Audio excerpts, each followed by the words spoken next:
उत्तरकाशी में बाढ़ आई है, फिर से लोग नदी के किनारे फिर बस गए। हाँ, अभी नदी के किनारे लोग बस जाते हैं। हाँ, उनको लगता है कुछ नहीं होगा। हाँ, और फिर अचानक फिर एक दिन वो होता है। हाँ, तो उत्तराखंड में अब लैंडस्लाइड, आपदाएं या ये सारी चीजें बहुत ज्यादा कॉमन हो गई है।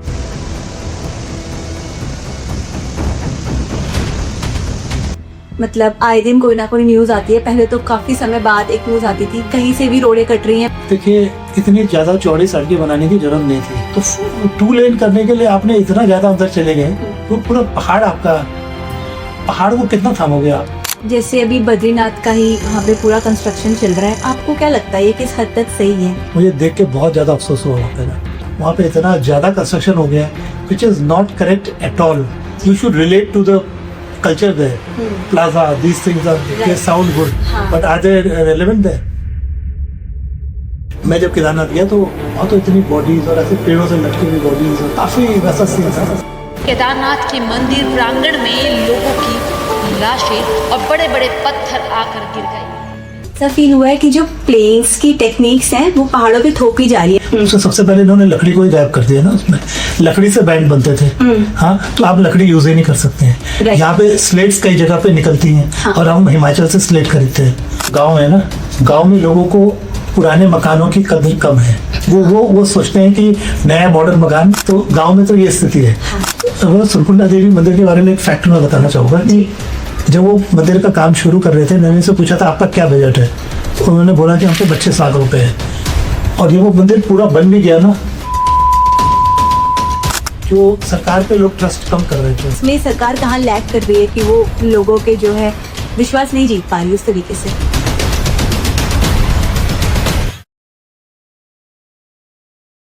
जहाँ नदियों की बहती धार है, जहाँ ऊंचे ऊंचे पहाड़ हैं, जहाँ देवों का वास है, यही तो है हमारा उत्तराखंड, जो हमारे लिए सबसे खास है। और उतने ही खास है यहाँ के लोग और यहाँ का लोग। नमस्कार, से मैं सेवा सौली, मेरो नौची प्रज्ञा थपलियाल और आप सभी को हार्दिक स्वागत व अभिनंदन छा देवस्थिति का ये खास कार्यक्रम में। उदनकार, पहाड़ों की गहरी गूंज, उदनकार, the deep echo of the hills, a series dedicated to Himalayan art, life and culture, proudly presented by your very own team Devasthali.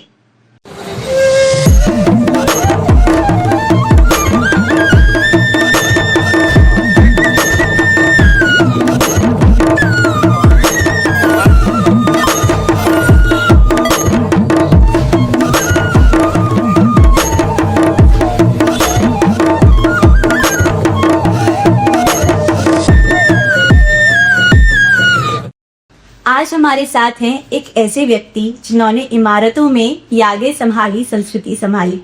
एक IIT रुड़की ग्रेजुएट जिन्होंने मेट्रो सिटी की लाइफ को छोड़कर अपने पहाड़ों को चुना और दिल में ही संस्कृति के प्रेम को लिए वापस घर लौट आए। यदि आप हमारे साथ देवस्थली के साथ जुड़े हैं तो आप जानते हैं कि हम काम के साथ साथ कारण की भी बात करते हैं, और इनके साथ भी आज हम नक्शों से ज्यादा नजरिए की बात करने वाले हैं।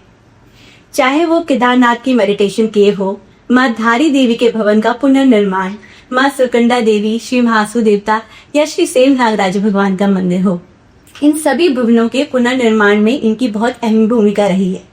इनके कार्य को यदि मैं एक वाक्य पे बताना चाहूँ तो मैं कहूंगी ये सिर्फ संरचना का नहीं बल्कि संवेदना का भी प्रमाण देते हैं। हमारे साथ हैं एक कल्चरल कंजर्वेटर, देवभूमि धरोहर के विशेषज्ञ और एक माने हुए आर्किटेक्ट श्री कृष्णचंद्र कुडियाल जी। नमस्कार कुडियाल जी। नमस्कार। तो आपकी सफर, आपकी रिसर्च के बारे में जब मैंने जाना तो आपकी जो जीवन यात्रा रही है मुझे बहुत ज्यादा रोचक लगी और बहुत ज्यादा प्रेरणादायक रही। आपके बचपन के क्या वो एक्सपीरियंस थे जिसने आपको आज आर्किटेक्ट कृष्णचंद्र कुडियाल बनाया? देखिए, सबसे पहले तो एक तो मेरे पिताजी इसी फील्ड से थे, कंस्ट्रक्शन इसके फील्ड से थे। फिर हमने इमारतों इनको बनते हुए देखा, उसके बीच रहे। फिर आर्ट में, कला में, पेंटिंग वगैरह, उसमें मेरा बचपन से मेरा शौक था। और अगर आपका आर्ट में शौक है उस तरह से, तो वही आर्किटेक्चर की बेसिक रिक्वायरमेंट होती है, एस्थेटिक्स जिसे बोलते हैं ना, आपका नजरिया किसी चीज को सुंदर स्वरूप देने का, तो वो आर्किटेक्चर की बेसिक रिक्वायरमेंट है। तो वो एस्थेटिक सेंस ही आर्किटेक्ट को इंजीनियर से अलग बनाता है। रेट्रोफिटिंग कौन सी शैली में ये यूज होता है और कितना रेलेवेंट है अभी उत्तराखंड? देखिए रेट्रोफिटिंग एक बहुत जरूरी चीज है। आने वाले भूकंप, अगर भूकंप आएंगे तो बहुत सारे भवन गिर जाएंगे, तो वो रेट्रोफिटिंग बने हुए मकान को मजबूत करता है, उसको हम टाई करते हैं। जो हमारी कोटी बनाल की पुरानी शैली है उसमें क्या होता है, टाइड होता है मकान ना, तो 500 साल पुराने अभी मकान है, और अभी हमारे ये भूकंप आते हैं और मकान डैमेज हो जाएंगे, तो इनको जो पुराने भवन है जो बिल्कुल बीम कॉलम से नहीं बने हैं उनको टाई अप करने का तरीका है। अच्छा, तो ये मॉडर्न हाउसेज में भी किया यस यस मॉडर्न हाउस में किया जा सकता है। तो ये अभी किस लेवल पे प्रैक्टिस हो रहा है? ये अभी किसी भी लेवल पे प्रैक्टिस नहीं हो रहा। ये कोई भवन कोई सरकार लेती है पुरानी जिसको वो करती है रेट्रोफिटिंग, या जाजल में कुछ किया है, इधर जो ये खाड़ी है इधर कुछ इंटर कॉलेज को किया गया है, पर ये वैसे लोगों को करना चाहिए, कुछ लोगों को आगे आना चाहिए जो उसको करें। तो ये वैसे जरूरी चीज है। अभी कमर्शियलाइजेशन पीक पे है, आपको पता है इतनी बड़ी बड़ी बिल्डिंग्स बन रही हैं, तो ये तो फिर एक डिजास्टर को न्योता ही हो गया एक तरीके से, है ना? बहुत सारे अर्थक्वेक प्रोन एरियाज हैं, तो रेट्रोफिटिंग एक बेस्ट प्रैक्टिस है। हाँ, रेट्रोफिटिंग जो जैसे हमारे भरने हुए भवन है, हाँ। जैसे उत्तरकाशी है, नदी के किनारे भवन है, तो उनको बाइंड करने का तरीका है, वो उनको स्ट्रांग बनाने का तरीका है। जो पत्थर के पुराने भवन है उनको बनाने का तरीका है। जो राणा गमेरू का फोर्ट है उत्तरकाशी में, रैथल में, हाँ जी, उसमें भी यही कॉन्सेप्ट यूज हुआ है। हाँ जी बिल्कुल, उसमें मैंने वो प्रोजेक्ट किया है। अच्छा। मैंने उसका अभी रेनोवेशन का मैंने आज ही उनको भेजा है रेजिडेंट सचिव को। वो एक बहुत पुराना भवन है, और उसमें वो देखेंगे लकड़ी के बैंड है उसमें, और पत्थर की चिनाई है, और 5 मंजिला भवन है। तो वो एक टेस्टेड टेक्नोलॉजी है, बिल्कुल एक टेस्टेड टेक्नोलॉजी है। और आज के जो हमारे भवन है, सीमेंट की जो लाइफ है वो 100 साल है, 100-150 साल में ऐसे क्रम्बल कर जाएगा। अगर हम टाई अप करते हैं, कुछ ये चीजें करते हैं, तो it be longer, it stay longer. जब उत्तराखंड में भूकंप आया, उत्तरकाशी में भूकंप आया, तो फिर तब जाके जो कोटी बनाल शैली है वो निखर के आई कि देखो इस मकान ने सस्टेन कर लिया, है ना? Yes. तो आपको क्या लगता है कि लोग वेट कर रहे हैं कि जब कुछ ऐसा हो जाएगा तभी वो इन सस्टेनेबल प्रैक्टिसेस पे वापस जाएंगे? ऐसा होता ही है, जब तक कुछ होता नहीं है ना घटना, तब तक लोग सोचते हैं कुछ नहीं है। अभी नदी के किनारे लोग बस जाते हैं, उनको लगता है कुछ नहीं होगा, और फिर अचानक फिर एक दिन वो होता है। तो उस तरह से उत्तरकाशी में बाढ़ आई है, फिर से लोग नदी के किनारे फिर बस गए। हाँ, तो लोगों को पता है हमारे लाइफ स्पैन में शायद नहीं होगा, या जो भी है। तो जब हो जाता है तभी कुछ कई बार आपको ऐसा फील हुआ है कि जो प्लेन्स की टेक्निक्स हैं वो पहाड़ों पे थोपी जा रही है कंस्ट्रक्शन के मामले में, मतलब बिना डेमोग्राफी और बिना ज्योग्राफी को पढ़े हुए? देखिए, जो हमारी पॉलिसी और जो हिमाचल की पॉलिसी का फर्क है ना, हिमाचल में आप लोकल मटेरियल को सोर्स कर सकते हो और उसको लगा सकते हो। हमारी जो उत्तराखंड में भवन की जो वो बनी है, उससे सबसे पहले इन्होंने लकड़ी को ही गायब कर दिया ना, उसमें लकड़ी से बैंड बनते थे। हाँ, तो आप लकड़ी यूज ही नहीं कर सकते हैं। यहाँ पे स्लेट्स कई जगह पे निकलती हैं, और हम हिमाचल से स्लेट खरीदते हैं। कई जगह स्लेट के खाने हैं। हाँ जी। हाँ, वो कहीं कोई पर्यावरण को डिस्टर्ब नहीं कर रही, वो एक पर्टिकुलर पैच है जहाँ स्लेट्स निकलती है। तो वो आप हिमाचल में जाएंगे, वहां तो हम स्लेट वहां के लिए खरीद रहे हैं। केदारनाथ में इतना स्लेट का यूज हुआ है, आई स्लेट हिमाचल से है। हाँ, पत्थर हिमाचल से आए हैं, जो हम पत्थर केदारनाथ के फर्श पे लगा रहे हैं। जबकि हमारे पास रिसोर्सेज है, हमारे पास बिल्कुल रिसोर्सेज हैं। तो इससे तो सरकार की रेवेन्यू बढ़ेगी ना। राइट। तो ये हम इस तरह से प्रोसीजर इतना कॉम्प्लेक्स है कि डिस्करेजमेंट हो जाता है। हाँ, तो जो लोकल मटेरियल से हम जो लोकल भवन बनाते थे, वो हजारों साल में इवॉल्व हुआ आर्किटेक्चर है। जो अभी जो मॉडर्न आर्किटेक्चर है वो तो अभी 100 साल, ये अभी ये आरसीसी वगैरह 100 साल है। देहरादून में अभी हम देहरादून में है, तो यही कॉलम्स अभी 20 साल पहले कॉलम वगैरह है। यहाँ पे लोड बेरिंग दीवार के मकान बनते थे। और जो हम जैसे पहाड़ की टेक्निक है वो 1000 साल में इन्वॉल्व हुआ है वो पूरा मकान ना। तो वो हमने छोड़ के हमने जो नई जो चीजें वो हमने ली है। तो हम क्या कर सकते हैं, इसमें ब्लेंड होना चाहिए मॉडर्न टेक्निक का विद एंशिएंट नॉलेज। ठीक है, अभी हम जो फ्रेम स्ट्रक्चर बना रहे, वॉल्स को बाइंड कर ही नहीं रहे। उत्तरकाशी भूकंप में जो डेथ हुई है ना, ये दीवार गिर गई लोगों पे। आप सो रहे, दीवार गिर गई। छत तो नहीं गिरी आप पे, पर दीवार गिर गई। छत तो बाद में आएगी, छत तो रुक जाएगी मलबे में, पर आप दीवार आपके ऊपर गिर गई। उत्तरकाशी में एसपी के बेटे की डेथ हो गई थी, वो पुराने वो सरकारी भवन थे। तो आप दीवार को तो बाइंड कर ही नहीं रहे। इवन इन देहरादून जो आप अपार्टमेंट देख रहे हैं, दीवार को बैंड तो है ही नहीं, उसमें बैंड तो है ही नहीं। सिर्फ सीलिंग, आपका बिल्डिंग तो नहीं गिरेगी, मगर आपकी दीवारें गिर जाएंगी। दीवारें भी गिरेंगी तो बहुत लॉस है ना। सारी आपके सारा काफी खर्चा होगा, और प्लस डेथ उसका ह्यूमन लॉस है। तो अगर कोई सोचे उत्तराखंड में कि मुझे बिल्कुल ट्रेडिशनल तरीके से घर बनाना है, तो क्या प्रोसीजर उसको फॉलो करना पड़ता है? देखिए बेसिकली एक तो आपको डिजाइन उस तरह से करना पड़ेगा, ठीक है। आप इसमें अगर पत्थर वगैरह यूज करेंगे, अभी भी कुछ लोग बना रहे हैं और कुछ रिजॉर्ट्स भी ऐसे बन रहे हैं, मंदिर तो खैर बन ही रहे हैं। मंदिर जो मैं देखता हूँ काफी मंदिरों में ये चीज फॉलो हो पा रही है, पर्टिकुलरली जौनसार और रमाई इधर। तो अगर किसी को उस तरह से करना है तो आपको फिर उसी तरह से एक तो वो टेस्ट होना चाहिए आपका, फिर आपको फिर उस तरह से ही डिजाइन करना होगा। पत्थर लकड़ी और स्लेट का यूज होगा इसमें। हाँ। और कुछ आप मिट्टी का लेप से अंदर का वो कर सकते हैं। हाँ, आप उसमें कलर टोन्स वो भी कर सकते हैं। तो हैं। ये लकड़ी स्लेट है, इसके सोर्सिंग का क्या प्रोसीजर होगा अगर मैं उत्तराखंड से करना चाहूँ? देखिए लकड़ी आपको मिलेगी मंडी से, डिपो से, विकास नगर से, इस एरिया से लकड़ी मिलेगी। ठीक है, मतलब मैं स्पेसिफिक भी बता सकता हूँ कहाँ से कौन से सोर्सेज हैं। ठीक है, पटाल मिलेगी आपको, पटाल के कुछ सोर्सेज हैं देहरादून में। आप कुछ लोग सप्लाई हिमाचल से आती है, दर्पण मार्बल्स हो गया, हमारे उत्तराखंड के कुछ सप्लाई थे, नोटियल मार्बल हो गए, ये लोग सप्लाई करते हैं। और पत्थर भी वो लोग कर लेते हैं, पत्थर और लकड़ी के लिए कुछ सोर्सेज हैं। तो आपको देहरादून से सब चीजें मिल जाएंगी। देवदार बड़ी इजीली मिल जाती है यहाँ पे।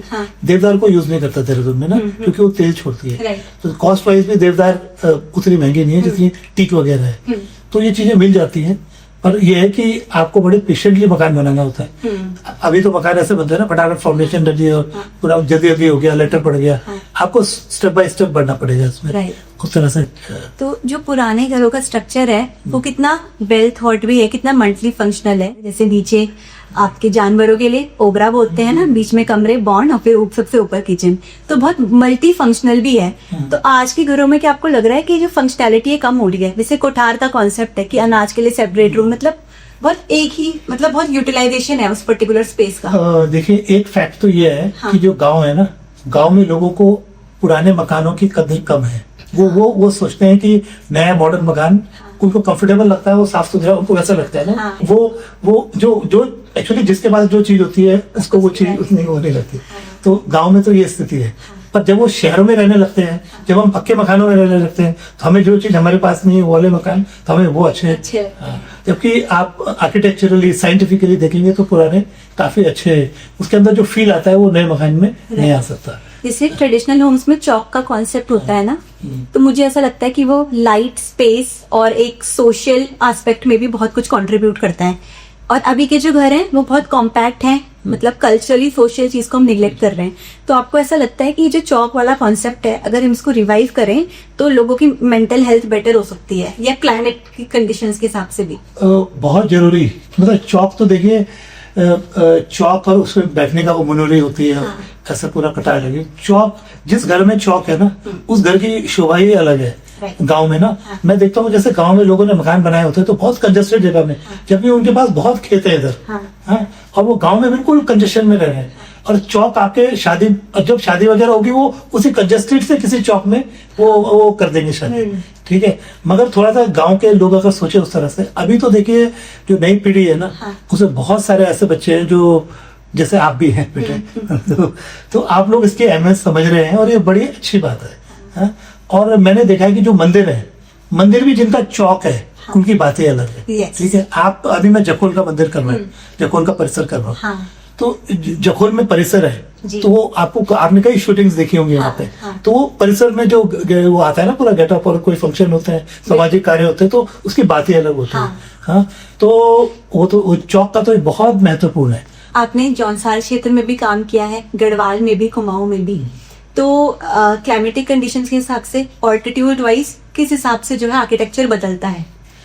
देखिए जैसे मैं बात करूँ, गलटाड़ी हो गया, आपका जागौन हो गया, उधर वहां पे आपको लकड़ी के ऊपर ज्यादा कुछ करने की जरूरत ही नहीं है। लकड़ी को ऐसे रॉ छोड़ दिया जाता है। देवदार की लकड़ी कुछ भी मत करो आप, वो सालों साल 100-200 साल ऐसी ही रहेगी।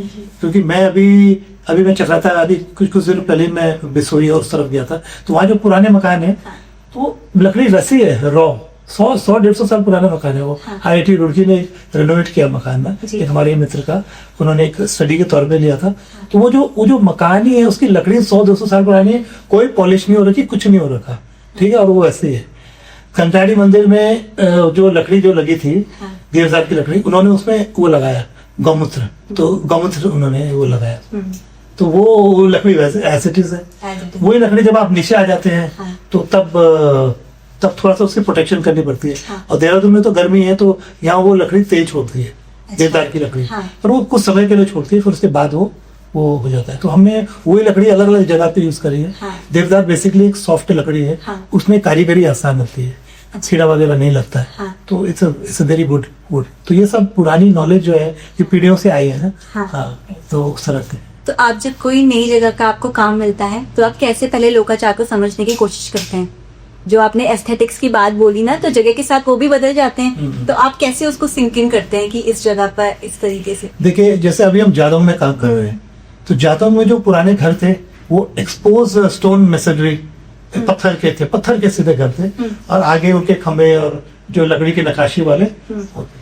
तो अभी हम उसको दोबारा बना रहे हैं। तो अगर हमने वहां पे कुछ मॉडर्न कर दिया तो वो टोटली उस जगह से मैच भी नहीं करेगा और ठीक भी नहीं होगा। Right. जबकि मेरी वहां लोकल लोगों से थोड़ा लड़ाई हो गई थी। हाँ। वो कह रहे थे इसको पूरा जेसीबी चलाओ, जगह को प्लेन कर दो।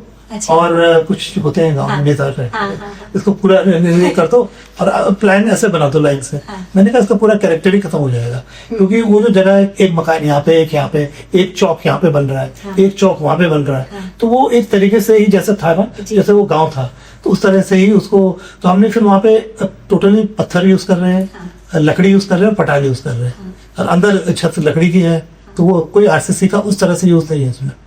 और बैंड उसमें लकड़ी के बैंड है, तो टोटली प्योरली उस तरह से। क्योंकि जब हमें कहीं मौका मिले तो हमें प्योरली उस पर चले जाना चाहिए। सही बात। हाँ। तो उस जगह की प्योरिटी को समझने के लिए आपको लोकल से भी कनेक्ट करना पड़ता होगा, पुराने आर्टिस्ट हैं। तो ऐसे कोई पुराने कलाकार है जिनसे आपने ऐसी बातें सीखी जैसे जो बुक्स में नहीं मिलती हैं, कई बार पुराने लोग बता देते हैं, ऐसी कोई ऐसे याद? बहुत सारे लोग रहे हैं। हाँ। और खासतौर से मैं गमटाड़ी में मंदिर करा था, तो उज्जवल सिंह असवाल जी हैं बड़कोट में। हाँ, उनको बहुत अच्छी नॉलेज है पुराने उसकी ना। हाँ। पुराने कई चीजों की, कई हमारे कल्चर, कई, तो उनसे मैंने बहुत चीजें उनसे सीखी हैं। कई चीजें उनसे बारे में पता चली हैं। गंगोत्री में स्वामी जी हैं, राघवेंद्रानंद जी हैं, और ये कृष्णाष्टम के स्वामी जी हैं। उनसे बहुत सारी पुरानी चीजें पता चली है। स्वामी सुंदरानंद जी से बहुत सारे फैक्ट्स पता चले। वो मेरे पिताजी के भी क्लोज थे। और जब ये तपोवन महाराज जी थे, वो कह रहे उनके जब वो डेथ हो रही थी उस टाइम पिताजी भी थे वहाँ पे। तो ये चीजें मुझे बड़ी कनेक्ट करी है। मैंने कहा इसका मतलब पिताजी का एक अलग, ये इनसे एक अलग साधु संतों से वो था। और ऐसे ही कुछ एक रूप राम करके एक कारीगर थे। हाँ। अभी उनकी डेथ हो गई है। वो कोटा गांव से हैं। वुड कार्विंग्स करते हैं। वुड कार्विंग को उनको बहुत अच्छी नॉलेज थी। और उन्होंने पूरे अपने गांव के काफी सारे लोगों को इस काम में वो कर दिया। अब उनका पोता काम करता है हमारे साथ। अच्छा। लेखक गांव में, जो अभी निशांत जी ने लेखक गांव बनाया है, राइटर्स विलेज, Right. उसमें इन सब लोगों ने काम किया है। अच्छा। तो एक समय था जब सुरकुंडा देवी का हम काम कर रहे थे। मुझे पहाड़ पे कोई कारीगरी नहीं मिल पाए। बड़कोट में मेरा काम चल रहा था, उधर वो गंगटाड़ी मंदिर बन रहा था, कोई कारीगरी नहीं थे। तो बड़ी मुश्किल से नहीं, फिर हमने सहारनपुर से कराया सुरकुंडा देवी का काम, जो कारीगरी है ना। आज की तारीख में काफी लोग हैं जो कर रहे हैं। ये आर्ट काफी रिवाइव हो गई है। पहाड़ों में भी मंदिर अब लोग सोच समझ के। इसके रिवाइवल में मंदिरों का बड़ा हाथ है। मंदिरों का बहुत बड़ा हाथ है इसमें। हाँ। मंदिरों का इसमें बहुत बड़ा हाथ है। और अब ये हो गया कि जैसे नए मंदिर भी बन रहे हैं तो उस शैली में बन रहे जी। हैं। अभी मैं बौखनाग, जो हाँ। बौखनाग में मंदिर है, जी। उसके लिए गया था की साइड पे लास्ट वीक ही। हाँ। वो भाटिया गांव है काफी ऊपर, जी। नौगांव से ऊपर जाके, तो बौखनाग मंदिर, उनका मंदिर बनना है। तो वहाँ पे प्राचीन बौखनाग का मंदिर है। जी। तो मैंने उनसे पूछा बौखनाग का मंदिर क्यों आप बना रहे? वो तो ऑलरेडी है। वो कह रहे बौखनाग तो शिव जी के गले में जो नाग है ना, हाँ। वो है। हाँ। और नाउ दिस इज शिव जी इस मंदिर। अच्छा। ये शिव जी का मंदिर है। हाँ। हाँ, तो मतलब तब पता चला बौखनाग कौन है। बौखनाग शिव जी के गले में जो नाग जी। है वो है। तो जो सेम नाग राजा का द्वार है, कई लोग तो ऐसे अभी सिर्फ उस द्वार की वजह से ही मंदिर को जानने लगे हैं कि जिस मंदिर में वो वाला द्वार है। उसकी काफी कॉपीज भी बनी उसके बाद जब आपने उसको बनाया। उसकी स्टोरी बताइए, उस टाइम पे वो इंटेलेक्ट और वो जो डिजाइन है वो ट्रेडिशनल आर्किटेक्चर से कितने अच्छे से ब्लेंड भी हुआ वहाँ के लोकाचार से, जबकि वो बहुत नया डिजाइन था। उसके बारे में कुछ बताइए। तो देखिए, ये करीब 2003 की बात है। 2003-04 में, तब उत्तरकाशी में मेरे को कुछ साल हुए थे। ये एक उनियाल जी हैं, कुनियाल जी, ऋषि राम उनियाल जी। उन्होंने उस मंदिर का वो टास्क टेकअप किया था। और उन्होंने मुझे एक नरसिंह की मूर्ति दी थी जिसमें ऐसे नाग बने हुए थे। तब उन्होंने मुझे बोला सेम नाग राजा का। तो सेम नागराजा के बारे में मैंने बहुत सुना था बचपन से ना। फिर क्या हुआ, हम लोग गए देखने के लिए, वो जगह देखने गए, तब तो नीचे से पैदल जाना होता था। और जब हम गए वहाँ बर्फ थी, जब हमने नापा ना वहाँ बर्फ पड़ी हुई थी। कितने सर्दियों में किलोमीटर रहो? मेरे ख्याल से 14-15 किलोमीटर, 15 चढ़ाई? हाँ चढ़ाई, फिर वहाँ रुके थे रात को। तो तब वो नीचे से रोड तब कट रही थी वो रोड। हाँ? और हम वहाँ पे गए तो जब मैंने मंदिर को देखा मैं हैरान रह गया कि इतना फेमस मंदिर है और इसकी ये स्थिति है, क्योंकि एक छोटा सा मंदिर था वो। हाँ? तो मुझे बड़ी हैरानी हुई। तो उसके बाद हम फिर उसका नाप किया, फिर पहले नागद्वार का वो हुआ, जहाँ पे नागद्वार बना है वहाँ पे बहुत पतली सी रास्ता था, इतना चौड़ा नहीं था वो। हमने फिर उसको बनाया उसको ना। फिर ये सोचे नीचे से इतना मटेरियल ऊपर आना, पैदल इतना सामान ऊपर आना, सीमेंट ऊपर आना। तो जो निहाल जी थे उन्होंने उसमें बहुत मेहनत करी। फिर हमारी भी कई ट्रिप्स लगे वहाँ, कई वो धीरे धीरे लास्ट होते होते सतरंजू सौर तक रोड आ गई। जब तक मंदिर बना, जब तक वो हुआ, पहले नागद्वार बना, फिर ये टोटली पब्लिक के कंट्रीब्यूशन से बना हुआ है। अच्छा। हाँ, और इसमें क्या है कि उन्होंने ये था प्रण था कि सरकार से नहीं लेना है, क्योंकि अगर ठेकेदारी में कोई काम होगा ना उसकी क्वालिटी फिर मॉनिटर नहीं हो पाती। राइट। हाँ, तो वो उन्नैस जी का ये था, तो तब उन्होंने सब जगह से इसमें वो करा और फंडिंग हुई और तब ये मंदिर बना। फिर जिस मंदिर में सबका वो जुड़ा वो होता है ना, उस मंदिर की शक्ति ज्यादा होती है। कलयुग में ऐसा है कि जहाँ अचानक से कोई मंदिर बना दे वो एक अलग उसका है, पर जहाँ कंट्रीब्यूशन से वो बने तो उसका एक अलग ही उसकी पावर और अलग ही उसका महत्व होता है। तो same Navratri as an architect जो आपका प्रोफेशन है वो तो एक जगह, और आप बोलते हैं कि मंदिर का काम मैंने वॉलंटरी किया है ना। तो ये इनर कॉलिंग आपके अंदर कैसे आई कि मुझे रिस्टोरेशन में जाना है, ये इस तरीके से मंदिरों को रिवाइव करना है, ये कब आपने डिसाइड किया? देखिए, जब मुझे शुरू में ही चांस मिला ना इसका, जब मैं बड़कोट घाटी उस तरफ गया, तो मैंने उससे पहले एक रतिन मित्रा है, तो रतिन थे दून स्कूल में, जिन्होंने स्केचेस बना रखे थे मंदिर के, वो किताब मैंने देखी थी। तो जो ये आर्किटेक्चर है हमारा, ये चौंसा रवाई, ये पुराना ये आर्किटेक्चर है, ये बहुत फैसिनेटिंग है। It is very beautiful, wood carving, और इसका ये कहीं इसके उस तरह से रिकग्निशन नहीं था, या अभी भी शायद उतना नहीं है। ठीक है, जो हम राजस्थान का आर्किटेक्चर देखते हैं, जैसलमेर का आर्किटेक्चर देखते हैं, वही आर्किटेक्चर तो लकड़ी में है, ये लकड़ी और उसमें है, वहाँ वही पिलर लकड़ी पत्थर में बनता है, यहाँ लकड़ी में बनता है। पर ये तो मैंने कुछ मंदिर देखे इंटीरियर में, इतने प्राचीन मंदिर है, ये आपके लाखा मंडल हो गए, तो रिलीफ मतलब ये बहुत ही फैसिनेटिंग वो जगह है, और उनका कोई रिकग्निशन नहीं है। हम आर्किटेक्चर में जब मैंने पढ़ा, हमने जैसलमेर का हमने किला नापा था, हमने वहाँ के मंदिर नापे थे भुवनेश्वर के, वो सब मंदिर के नाप के उनकी ड्राइंग बनती है एग्जैक्ट। पर यहाँ तो कभी हम गए नहीं, ये तो पहाड़ में यहीं पे ही इतने सुंदर सुंदर स्ट्रक्चर है जिनको हम डॉक्यूमेंट कर सकते हैं। वो डॉक्यूमेंट किए जाते हैं वो ना, उसको पूरा नापा जाता है और बनाया जाता है। तो जो ये मंदिर है, ये अभी मेरे ख्याल से अभी भी नहीं हुए हैं उतने, थोड़े थोड़े हो रहे हैं, पर अभी भी बहुत ज्यादा उनको क्या रीजन लगता है आपको, क्यों नहीं हो?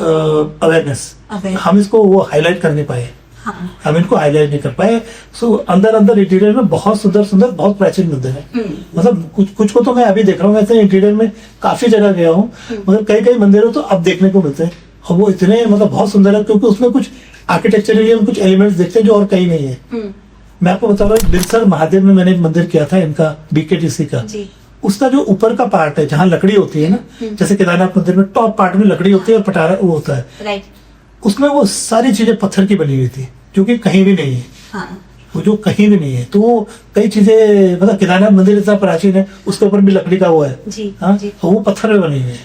तो वो और भी प्राचीन है।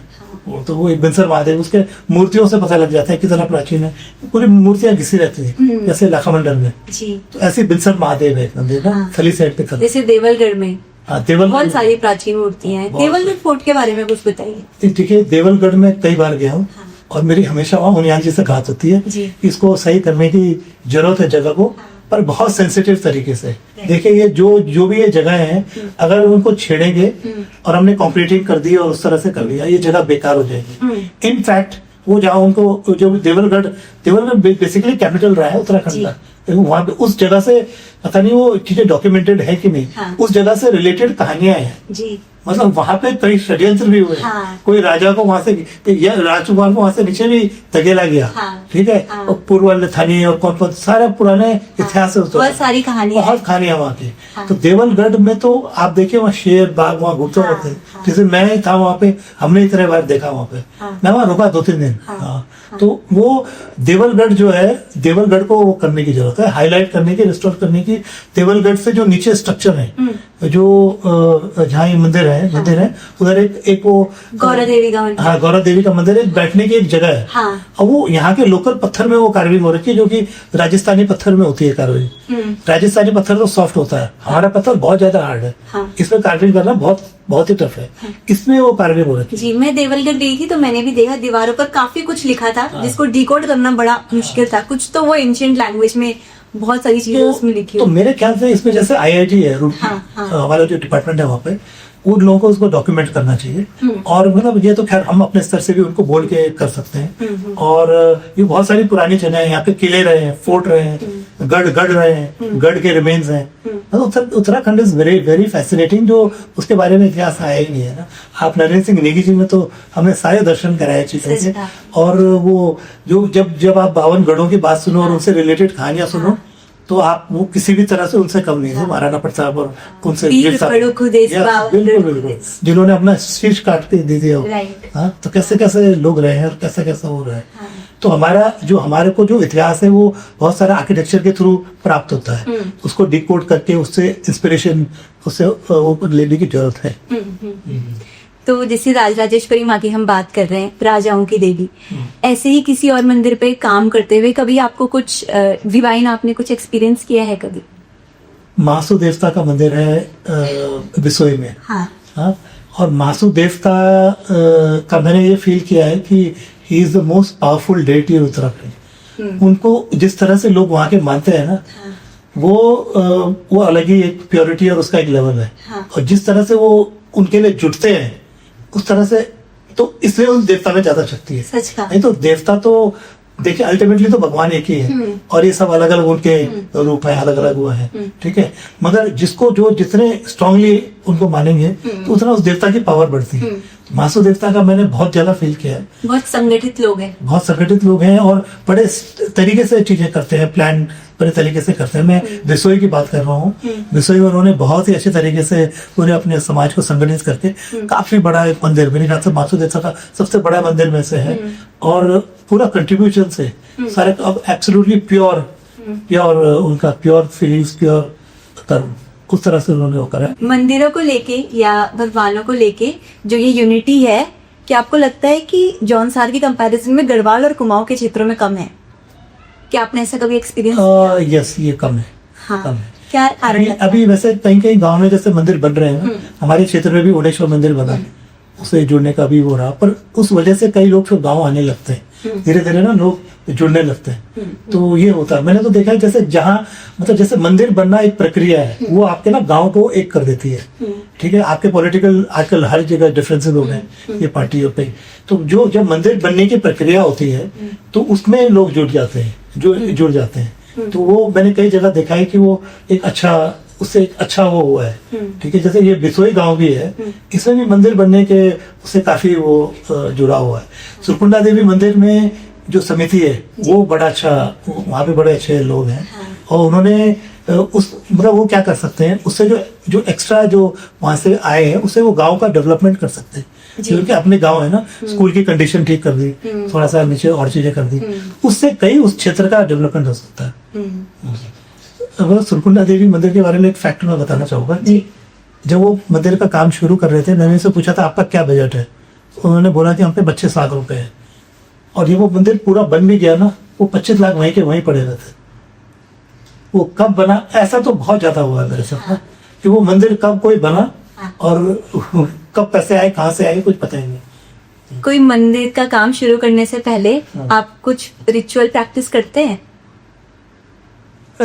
आपको लगता हो कि ये होता है? देखिए, मैं तो बहुत ज्यादा पूजा नहीं करता। हाँ, थोड़ा सा मैं वो करता हूँ, बांसुरी के माध्यम से थोड़ी सी पूजा करता हूँ, बस थोड़ा सा बांसुरी बजा देता हूँ, थोड़ा सा कभी जैसा लगता है। मतलब बांसुरी आपकी साथ ही रहती है हर काम में? हाँ, थोड़ा रहती है साथ में। हाँ। पर ये रहता है कि मतलब उससे मुझे थोड़ा वो आता है, मेंटल पीस, स्टेबिलिटी। नहीं, आई प्रे थ्रू दैट ना। मैं उसे मीडियम में आपका कनेक्ट करता है डिवाइन से। संगीत से मेरे ख्याल से आप एकदम से क्लोज आते हैं भगवान के। पहाड़ों में जैसे एंटरटेनमेंट के बहुत कम मीडियम्स हैं, तो अगर कोई औरत घास लेने भी जा रही है तो वहीं से म्यूजिक निकल आता है ना, पहाड़ों में कुछ चीजें करनी है इस तरीके से। कोई आपका फेवरेट फोक सॉन्ग, कोई लोकगीत जो आप बड़ा रिपीट पे सुनते हो, पहाड़ी आपके दिल? बहुत सारे, बहुत सारे। निकी जी के तो इतने सारे गाने हैं। हाँ, कोई गाना गुनगुनाना चाहेंगे आप? मैं एक बार गाता हूँ। हाँ। जो जस दे सुफल करी कोई का गणेशा, जो जस दे सुफल करी कोई का गणेशा, भूमिका भूम्याला पंचनाम देवा, भूमिका भूम्याला पंचनाम देवा, जस दे सुफल करी कुली का गणेशा, राज राज सोनी और सोनी देवा, जस दे सुफल करी मुरी का नारायणा, सेम मुकेम कहे नागराजा, सेम मुकेम कहे नागराजा, जस दे सुफल करी नार सिंगा, तो जस दे सुफल करी कोली का गणेशा।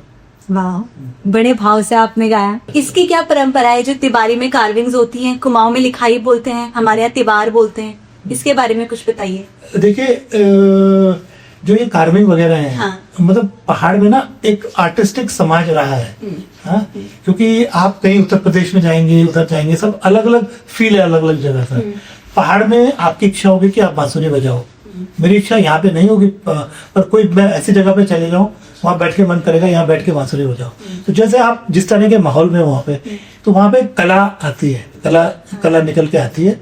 तो जैसे हमारा संगीत है, हमारे जो और पुरानी चीजें, ऐसी एक कार्विंग है। तो कार्विंग का एक वहाँ पे एक ट्रेडिशन, फिर कुछ इसका मेरे ख्याल से लिंक उससे भी है, राजस्थान से लोग आए इधर, तो वो कार्विंग एक आर्ट के फॉर्म में, तो इसका एक उस तरह से लिंक है।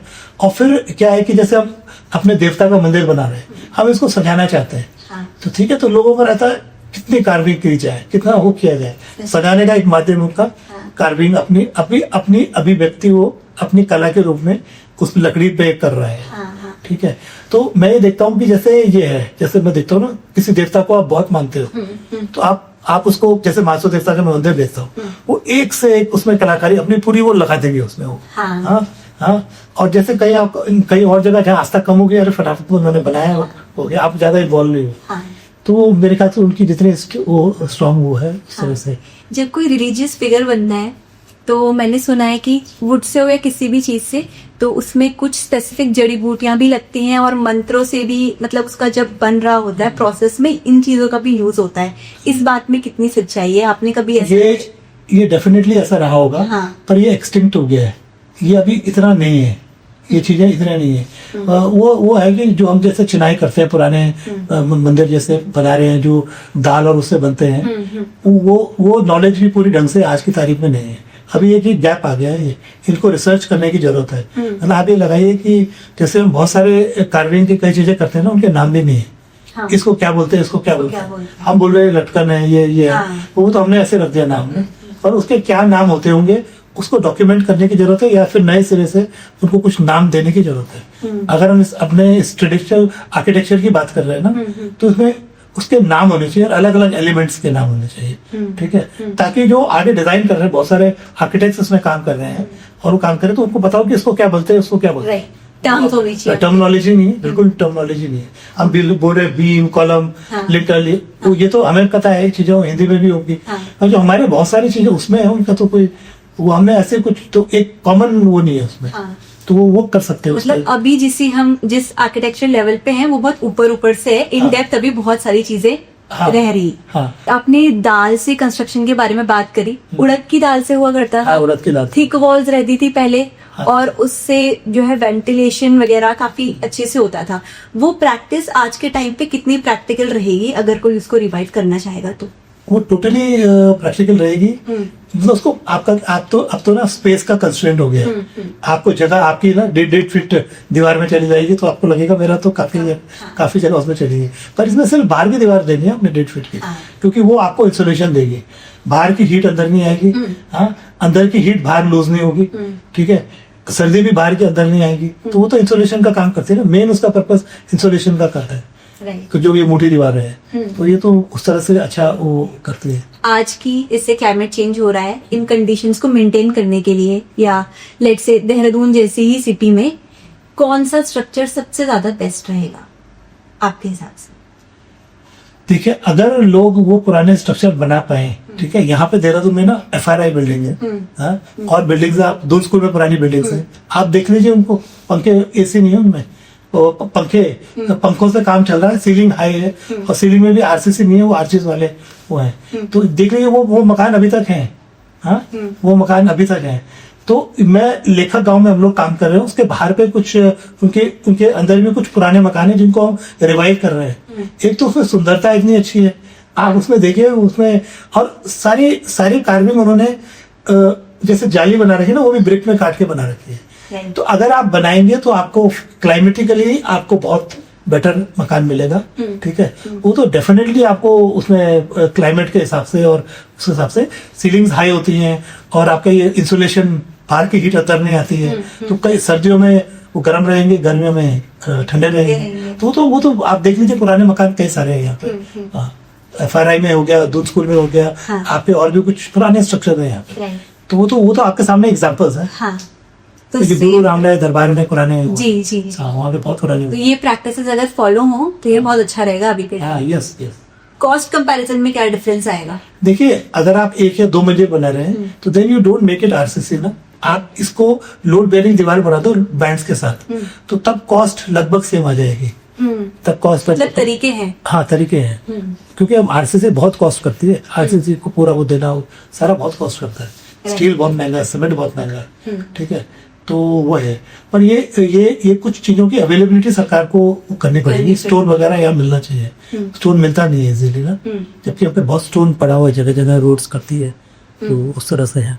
उत्तराखंड की ऐसी बहुत सारी रिप्रेजेंटेटिव बिल्डिंग्स हैं जिनमें हमारा ट्रेडिशन नहीं झलकता। लेट से आप गैरसैंण विधानसभा का जो भवन है वो देखें, इसके बारे में आपका क्या कहना है?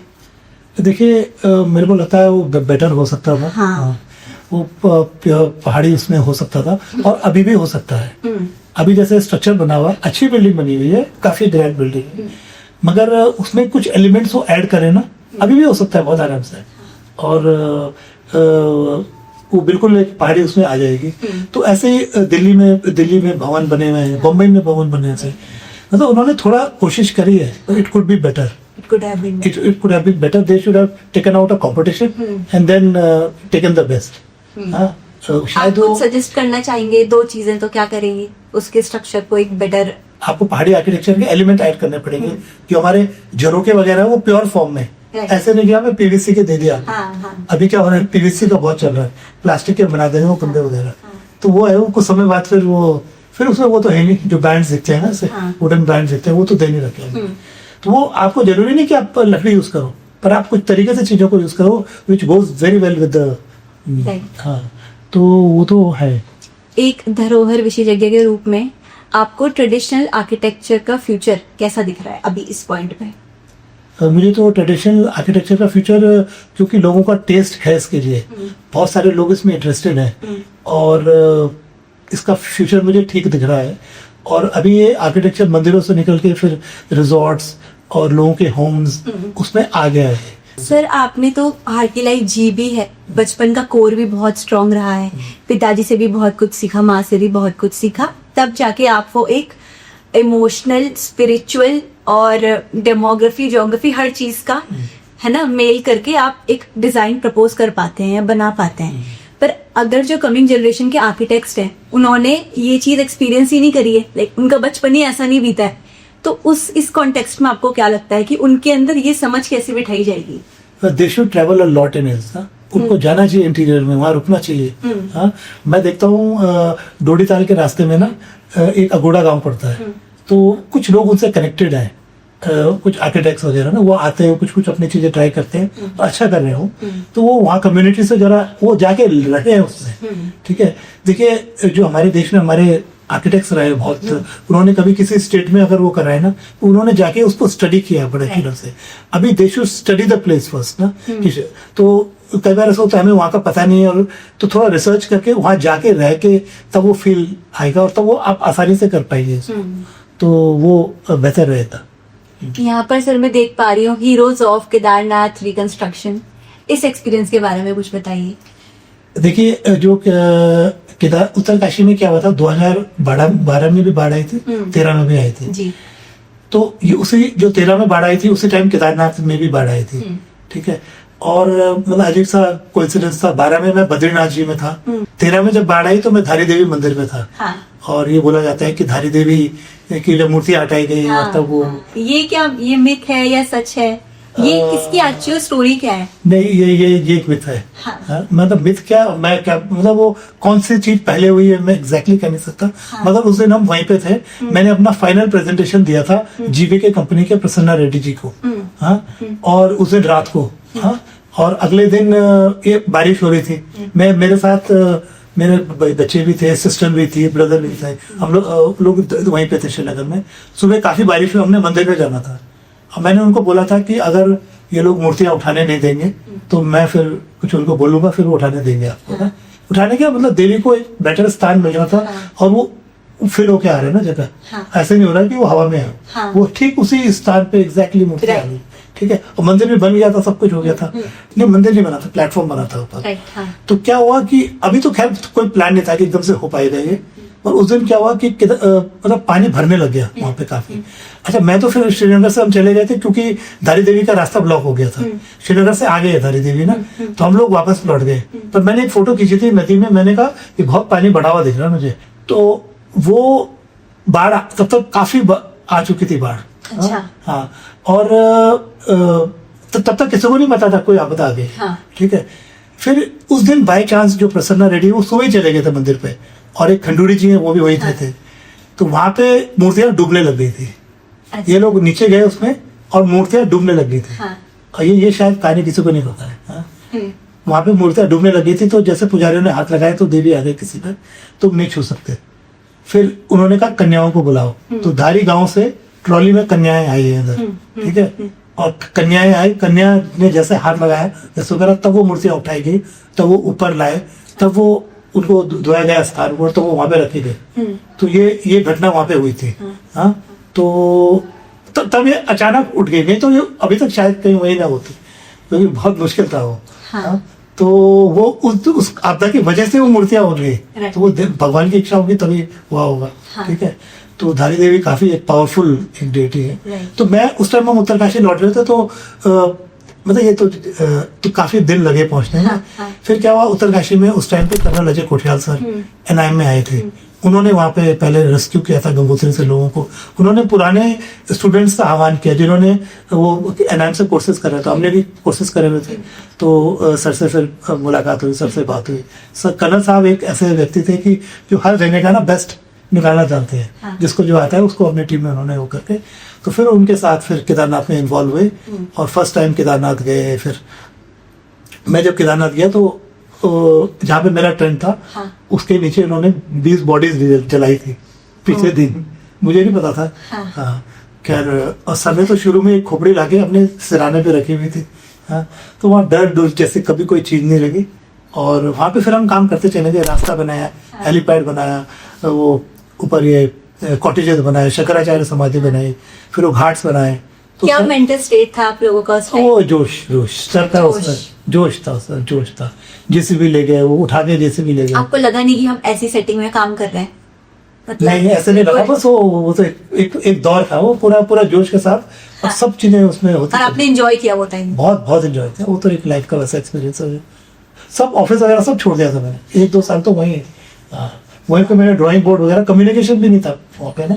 और शुरू में तो कम्युनिकेशन भी नहीं था वहाँ पे। तो ये था ना कि हमने जिस साल हम पहले गए थे उस साल तो इस साल यात्रा हमने चलानी है।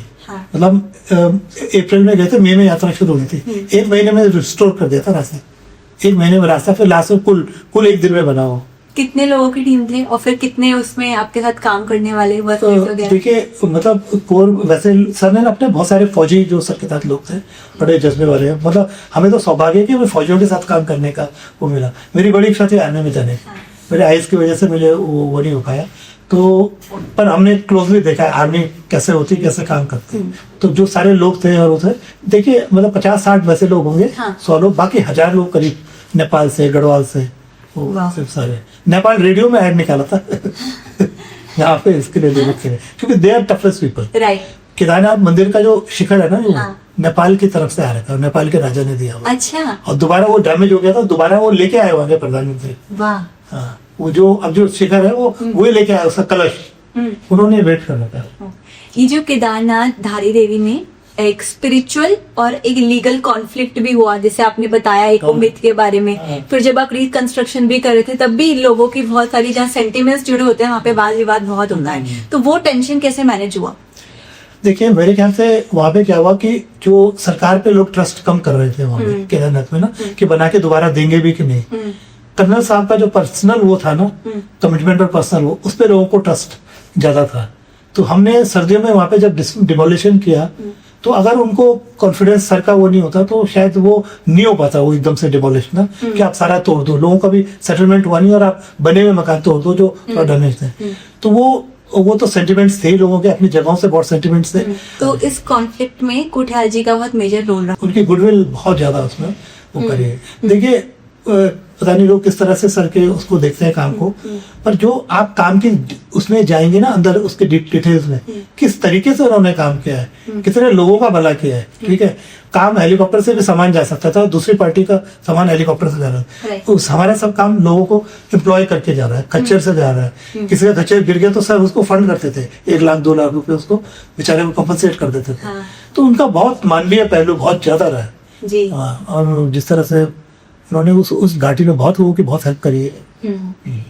तो जैसे केदारनाथ की त्रासदी का जो चैप्टर है ये आपकी लाइफ में one of the major chapters है। yes. कोई एक ऐसी कोर मेमोरी जो आपको याद है, कोर वैल्यू इससे जो आप बार बार रिकॉल करते हैं, इसमें कोई एक एक्सपीरियंस हुआ हो इस जर्नी? हम वहाँ पे काम कर रहे थे, कौन सी जगह ये रामबाड़ा से ऊपर रोड साफ हो गई है। हम काम कर रहे थे तो रोज बारिश हो जाती थी वहां, तो बारिश ऐसे होती रहती है कि एक हल्की हल्की बारिश चलती रहती। तो मैंने सबसे बोला कि एक काम करते हैं, हम बचपन में करते थे ना, एक ऐसे डंडा लगा के ऐसे पत्थर रखते थे, रात डालते थे ऐसे कि बारिश नहीं होती। तो सर ने पहले हमने कुछ पूजा वूजा भी कराया वहां पर, तो नहीं हुआ। तो तब मतलब मौसम साथ दे रहा था, तो तब मैंने कहा सर ये करते हैं। तो मैंने वो किया, उसके बाद और भी तेज बारिश हुई। मगर एक दिन बाद फिर उसके बाद पूरा क्लियर हो गया। अच्छा। फिर कई दिनों के लिए क्लियर रहा मौसम और हमारा आराम से काम चला। तो मैंने सर को बोला सर ये होता है बचपन में ऐसे करते। तो पर उसके बाद एक दिन बारिश हुई, मेरे साथ सारा निकल गया और फिर वो पूरा आगे ठीक। ऐसी बड़ी मान्यताएं है ना, तवा उल्टा रख दो, उल्टा झाड़ू रख दो, बारिश रुक जाती है। हम नहीं क्या करते थे, दादी बताती थी। मैं तो देखा जब भी हम करते थे वो वर्क करता था। आपने बोला कि केदारनाथ के आसपास के जो लोग हैं उन्होंने कोठियाल जी पे बेट किया, उनकी गुडविल की वजह से। उनको सरकार पे उतना भरोसा नहीं था।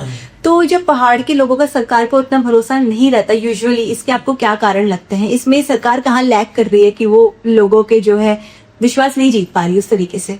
देखिए जैसे केदारनाथ तो एक बहुत ही जटिल केस है। मतलब आप उसको जगह कहाँ पे दोगे, कहाँ पे बनाओगे, तो वो है। तो आपके जो सरकारी मशीनरी है उसको थोड़ा सा और बेटर तरीके से प्लान करने की जरूरत, उसमें वो कमी समझते हैं कि सही से अलॉट कर पाएंगे नहीं कर पाएंगे कैसे, क्योंकि कोई पॉलिसी क्लियर है। उस टाइम पे पॉलिसीज क्लियर नहीं थी ना, तब तक ये मास्टर प्लानिंग और ये सब चीजें नहीं हुई थी। ये मास्टर प्लानिंग जस्ट तब आई हुई थी। तब ये सचिन जिंदल जी हैं, उन्होंने इस पे एक बहुत बड़ा उन्होंने केदारनाथ में उनका कंट्रीब्यूशन जो कि किसी को पता नहीं है जी। हाँ, बिकॉज ये उन्होंने कंसल्टेंट्स हायर किए हैं, उन्होंने सरस हायर किए हैं। उसके बाद मोदी जी का आगमन हुआ है। ये तो मैं 13-14 की बात कर रहा हूँ। 16 कुछ पॉलिसीज में कुछ बेहतर हुआ है? देखिए जो केदारनाथ था ना, केदारनाथ का जो हमने एक विजन रखा था, अभी मैं लास्ट ईयर गया था वहाँ पे, हॉस्पिटल की कंस्ट्रक्शन चल रहा है विवेकानंद हॉस्पिटल। मुझे देख के बहुत ज्यादा अफसोस हुआ वहाँ पे ना। वहाँ पे इतना ज्यादा कंस्ट्रक्शन हो गया है, 4-4 मंजिल की बिल्डिंग बन गई है, विच is not correct at all. इतने ज्यादा लोगों को केदारनाथ में ठहराया नहीं जाना चाहिए। जी। ठीक है, उनकी सीवर की व्यवस्था नहीं है। ठीक है, वो सारे सीवर जगह जगह, मेरे पास फोटोग्राफ्स है उसके। ठीक है, बहुत गंदी स्थिति है धाम की। मतलब मैं बहुत ज्यादा अफसोस की बात है वो, क्योंकि वो मैनेज नहीं हो पाता है वहां पे ना, सीवर मैनेज नहीं हो पाता है वहां, बर्फ पड़ जाती है बहुत ज्यादा, सब चीजें फ्रीज हो जाती हैं, जम जाती हैं चीजें, पाइप फट जाते हैं। तो आप बहुत ज्यादा लोगों को वहां पे रुकना ठीक नहीं है। वो जब ये रोपवे बनेगा, लोग गए वापस आ गए, वो बेटर है। एक लिमिट तक लोगों को ठहरा, वहां तो बहुत ज्यादा कसर, अभी तो बहुत ही बुरी स्थिति है जी। अगर मैं बोलूं, अभी तो बहुत बुरी स्थिति। अभी तो बाद में वहां पे इतने टेंट्स लग जाते हैं। ठीक है, उनको भी कोई ढंग से रेगुलेट करने वाले नहीं थे। Over population, there are no toilets, दो tents don't have a toilet. ठीक है, जैसे कोई रिलीजियस साइट होती है ना, जहाँ से बहुत ज्यादा लोग जुड़े होते हैं, और अगर वो किसी दूर दराज जगह पे भी है, ट्रैक है या जो भी है, जैसे अभी बद्रीनाथ का ही वहाँ पे पूरा कंस्ट्रक्शन चल रहा है, आपको क्या लगता है ये किस हद तक सही है? क्या इससे जो है वहाँ की स्पिरिचुअलिटी डैमेज होती है या? It is not correct. वो तो अभी बद्रीनाथ जी का मुझे पता नहीं किस, पर बहुत जरूरी है आपने विजिट किया बद्रीनाथ जी अभी इस दौरान? जब मैंने पहले किया था, अभी नहीं किया। हाँ, पहले किया था, अभी लेटली नहीं किया है। जी। ठीक है, तो ये जो भी प्लानिंग बनाते हैं ना, जो भी प्लानिंग कर रहे हैं, ये लोगों को कॉन्फिडेंस में यकीन नहीं कर रहे हैं। जी। ठीक है, जब हमने केदारनाथ में काम किया था, मेरी जो बात हुई थी, जो मेन डिजाइनर टीम थी जो हमें गुजरात से, कि आपने लोगों से बात करी मंदिर फंक्शन कैसे करता है, तो उन्होंने बात ही नहीं कर रखी थी। भोग मंडी वगैरह बनाई नहीं रखी थी, जो मंदिर से अटैच चीजें होती है। अभी मैं कहना नहीं चाहता चीजें, पर ये कुछ फैक्ट्स है। दे शुड, आप किसी के लिए डिजाइन कर रहे हो, पहले तो देखोगे ना, उन लोगों से बात करोगे ना। आप बद्रीनाथ जी का, अगर मुझे पता नहीं वहां का किस तरह से हुआ, but you should relate to the culture there, plaza, these things are, they sound good, but are they relevant there? ठीक है, Exactly. हाँ, अभी प्लाजा, कई चीजों की बातें हो रही है, यहाँ से प्लाजा होगा, यहाँ से होगा। ये देखिए, आप गंगोत्री जाइए, गलियां हैं, वो जो आपको फील देंगी ना, वो प्लाजा नहीं देंगी आपको। ठीक है, दिस इज नॉट करेक्ट। ठीक है, तो वो हम बोले गंगोत्री को पूरा चौड़ा कर दो और यहाँ ऐसा कर दो, that is not correct sense. वो सही वो नहीं है। बनारस की गलियां, वो हरिद्वार की गलियां, आप उनको हटा के हाईवे टाइप बना दो, इट्स नॉट करेक्ट। उत्तराखंड में अब लैंडस्लाइड, आपदाएं या ये सारी चीजें बहुत ज्यादा कॉमन हो गई है। मतलब आए दिन कोई ना कोई न्यूज आती है। पहले तो काफी समय बाद एक न्यूज आती थी, कहीं से भी रोडें कट रही हैं बिना प्रॉपर उसके, बिना उसकी उस एरिया को समझे। इस बारे में आपका क्या कहना है? देखिए, इतनी ज्यादा चौड़ी सड़कें बनाने की जरूरत नहीं थी। हाँ। ठीक है, आप साइंटिफिकली देखेंगे, कोई स्लोप है ऐसे ना, आपने मसूरी की रोड डबल लेन है ना, मसूरी से हम चंबा जाते हैं, वो डबल लेन रोड है, बहुत पतली है, डबल लेन है वो, तो डबल लेन ही तो करनी थी। 2 लेन है, 4 लेन तो अभी भी नहीं है वो। ठीक है, तो 2 लेन करने के लिए आपने इतना ज्यादा अंदर चले गए, वो पूरा पहाड़, आपका पहाड़ को कितना थामोगे आप? हाँ, वो आप थामते फिर आप अल्टीमेटली वो कर दे रहे हो उसको ना। मतलब वो बहुत एक्सेस है, वो उतना जरूरत नहीं है आपको। डबल लेन करनी है, तो वो डबल लेन के लिए इससे हाफ में काम चल जाता है।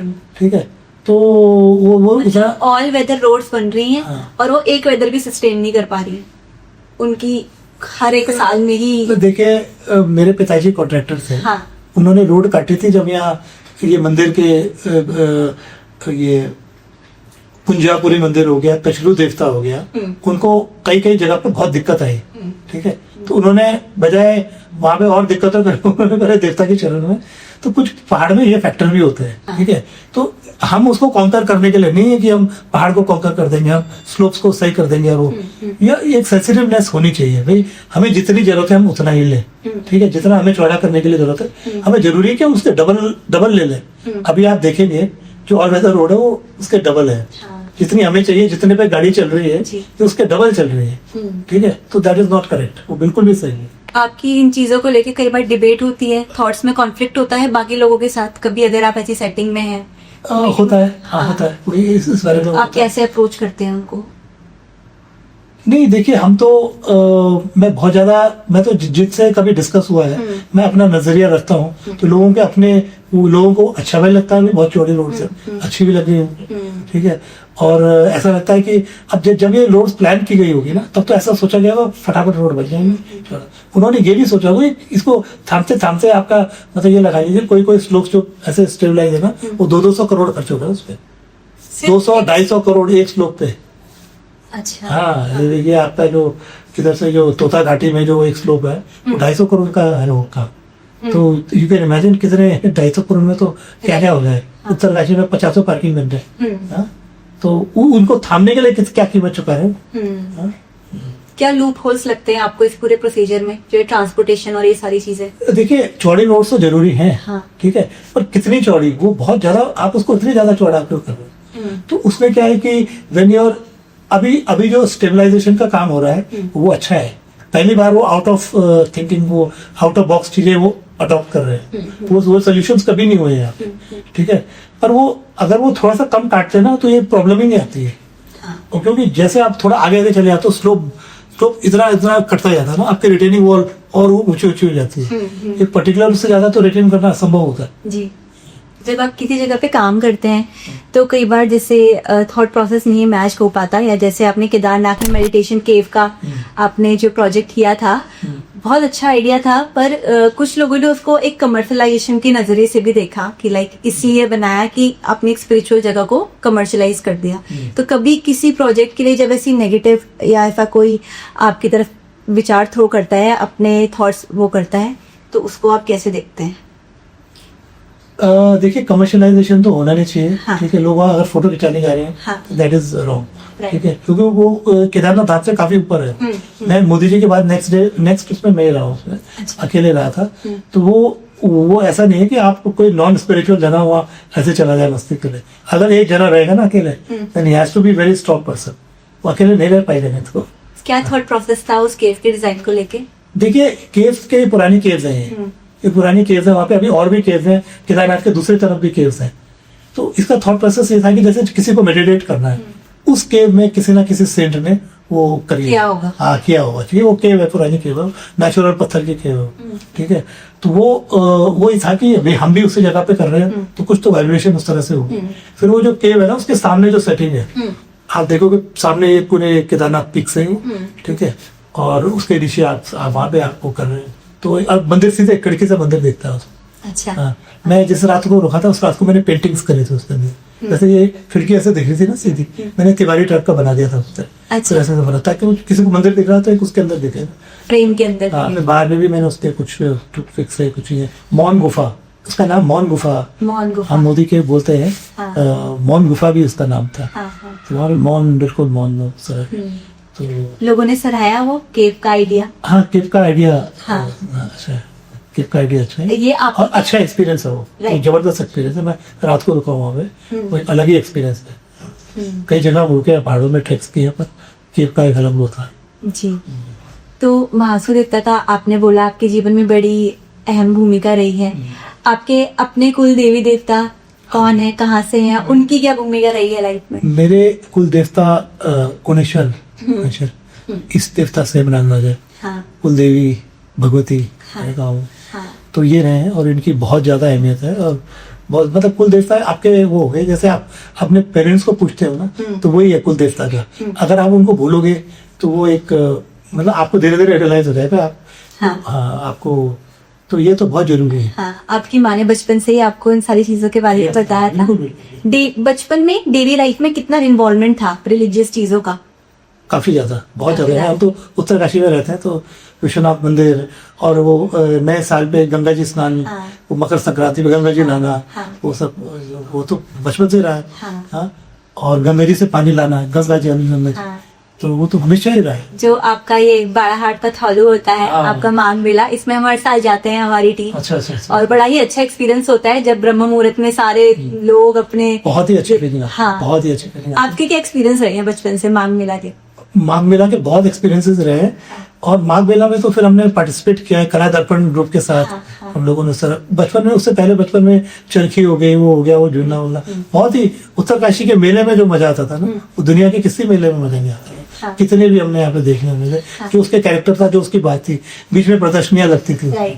हाँ, वो बीच में प्रदर्शनी होती थी, फल संरक्षण अलग अलग विभागों की। हाँ। बहुत ही अच्छा लगता था। हाँ। फिर वो उस टाइम पे सुबह गंगा जी जाना, गंगा स्नान। बड़ी प्यारी परंपरा है कि लोग अपने देवी देवताओं को छोटी छोटी कंडियों में लेकर और बास्केट्स में लेकर स्नान करवाने के लिए लेके आते हैं दूर दूर से। हाँ। नागनी देवी और आपका रेणुका देवी, बहुत डोलियां आती थी। बहुत डोलियां बहुत आती हैं डोलियां सुबह। उस टाइम में जो माहौल होता है, जो वाइब्रेशन होता है, बहुत डिवाइन। हाँ, उत्तरकाशी तो एक अलग ही जगह है। अभी उसका टाइम आएगा, मुझे लगता है। उत्तरकाशी जैसे काशी पुराणों में, हाँ, पुराणों में बोला गया है ना, हाँ। पुराणों में लिखा हुआ है, मतलब Varanasi will lose its importance, we replace by Uttarkashi, ये पुराणों में लिखा हुआ है। उत्तरकाशी में काफी कल्चरली इंटैक्ट रहा। हाँ। वहाँ पे ये जो थॉल होता है, इससे काफी लोग वहाँ वापस आते रहते हैं। रिलीजियस चीजें भी काफी होती रहती हैं, लोग अपने गाँव लौटते हैं। टिहरी में डैम बना, टिहरी डूबा, तो उसके साथ पूरी हेरिटेज भी, हाँ, वो सारा वो तो वो आपको कितना बड़ा लॉस लगता है? टिहरी का एक बहुत बड़ा लॉस है। टिहरी में मैं देखता हूँ जो नई टिहरी शहर बना हुआ है, वहाँ जो लोग हैं पुराने, जो उनकी इंटीमेसी है, और जो सारी कम्युनिटीज है वहाँ पे, मतलब सारी कम्युनिटी है वहाँ पे, मतलब पहाड़ी गढ़वाली हो गए, पंजाबी हो गए, मुस्लिम्स हो गए, और बड़ी अच्छी बॉन्डिंग है लोगों के बीच में ना। बड़ा, जब टिहरी का कल्चर जो है ना, वो मुझे बहुत ज्यादा प्रभावित करता है। मेरी सिस्टर वहाँ रहती है, दीदी, तो टिहरी का मुझे उनकी बॉन्डिंग देखता हूँ, और जो उनकी लैंग्वेज है, बड़ी मीठी सी लैंग्वेज होती है टिहरी। मैं भी टिहरी से ही हूँ, पूरा बचपन वहीं बीता। और मेरे नाना जी की शॉप हुआ करती थी पुरानी टिहरी में, वो पकौड़ी वाली गली के नाम से बड़ा फेमस थी, तो उनकी दुकान हुआ करती थी। तो घर वाले बड़ा पुरानी टिहरी के बारे में जिक्र करते थे, तो मैं विजुअलाइज करती हूँ कि कैसा रहा होगा ना। बीच में आपकी भागीरथी बह रही है, इधर टाउन, मतलब बहुत कल्चरली भी बहुत रिच रहा होगा। वहाँ पे भी काफी मेले होते थे। तो कोई पुरानी टिहरी की याद है आपको? बिल्कुल, मुझे पुरानी टिहरी की, मैं पुरानी टिहरी एक बार टिहरी से गुजर रहे थे हम एक रात टिहरी से रुके, हम टिहरी में रुके, मेरे साथ मेरे दो स्कूल के दोस्त थे, और हम बस अड्डे में एक होटल में रुके, हाँ, और हम जा रहे थे खतलिंग ग्लेशियर। तो क्योंकि टिहरी शहर डूबने के उसमें होना था, इसलिए उसका वाला विकास तो नहीं हो पाया। पर टिहरी का जो अपना कैरेक्टर था ना, जो हम शाम को घूम रहे थे, कहीं कहीं कुछ खा रहे थे, एक बस अड्डा होता था, एक रोड ऊपर को जाती थी, एक नीचे को, हाँ, और वहीं पे कुछ मिठाई की दुकानें होती थी यहाँ पे, हाँ, और वहीं से ऊपर फिर थिएटर भी हुआ करता था। हाँ, थिएटर भी था पुराना वहाँ पे, पुराना वो महल, वो जब इंटर कॉलेज और प्रताप इंटर कॉलेज, वो भी था। टिहरी से तो मैं बहुत बार गुजरा हूँ, मतलब टिहरी से बाद में जब बस से भी आप सफर करते हो तो नरेंद्र नगर, चंबा, फिर टिहरी बस रुकती है, फिर उत्तरकाशी आती है। टिहरी जब डूबने भी वाला था, तभी भी मैं बहुत लास्ट तक टिहरी, मेरा बहुत ज्यादा आना जाना था, क्योंकि टिहरी में मैंने करीब 50 लोगों के वैल्यूएशन के केस करे हैं, जिनको कम कॉम्पनसेशन मिला था ना, तो उनके लिए मैं 50 करीब केस हैं जो मैं गया हूँ वहाँ पे, और कई चक्कर लगते थे वहाँ पे। जब टिहरी डूबा तो काफी लोग भी उसके साथ गए, लोगों को बहुत हर्ट हुआ, उनके बड़े सेंटिमेंट्स जुड़े थे। इससे रिलेटेड कोई आपको स्टोरी या कुछ बात पता है? देखिए, टिहरी तो मेरी दीदी टिहरी रहती थी, और उनका तो था ही बहुत ज्यादा लोग उस टाइम पे। हमारा कला दर्पण ग्रुप है, उसमें सुरक्षा रावत जी ने मेरी टिहरी करके कैसेट बनाई थी।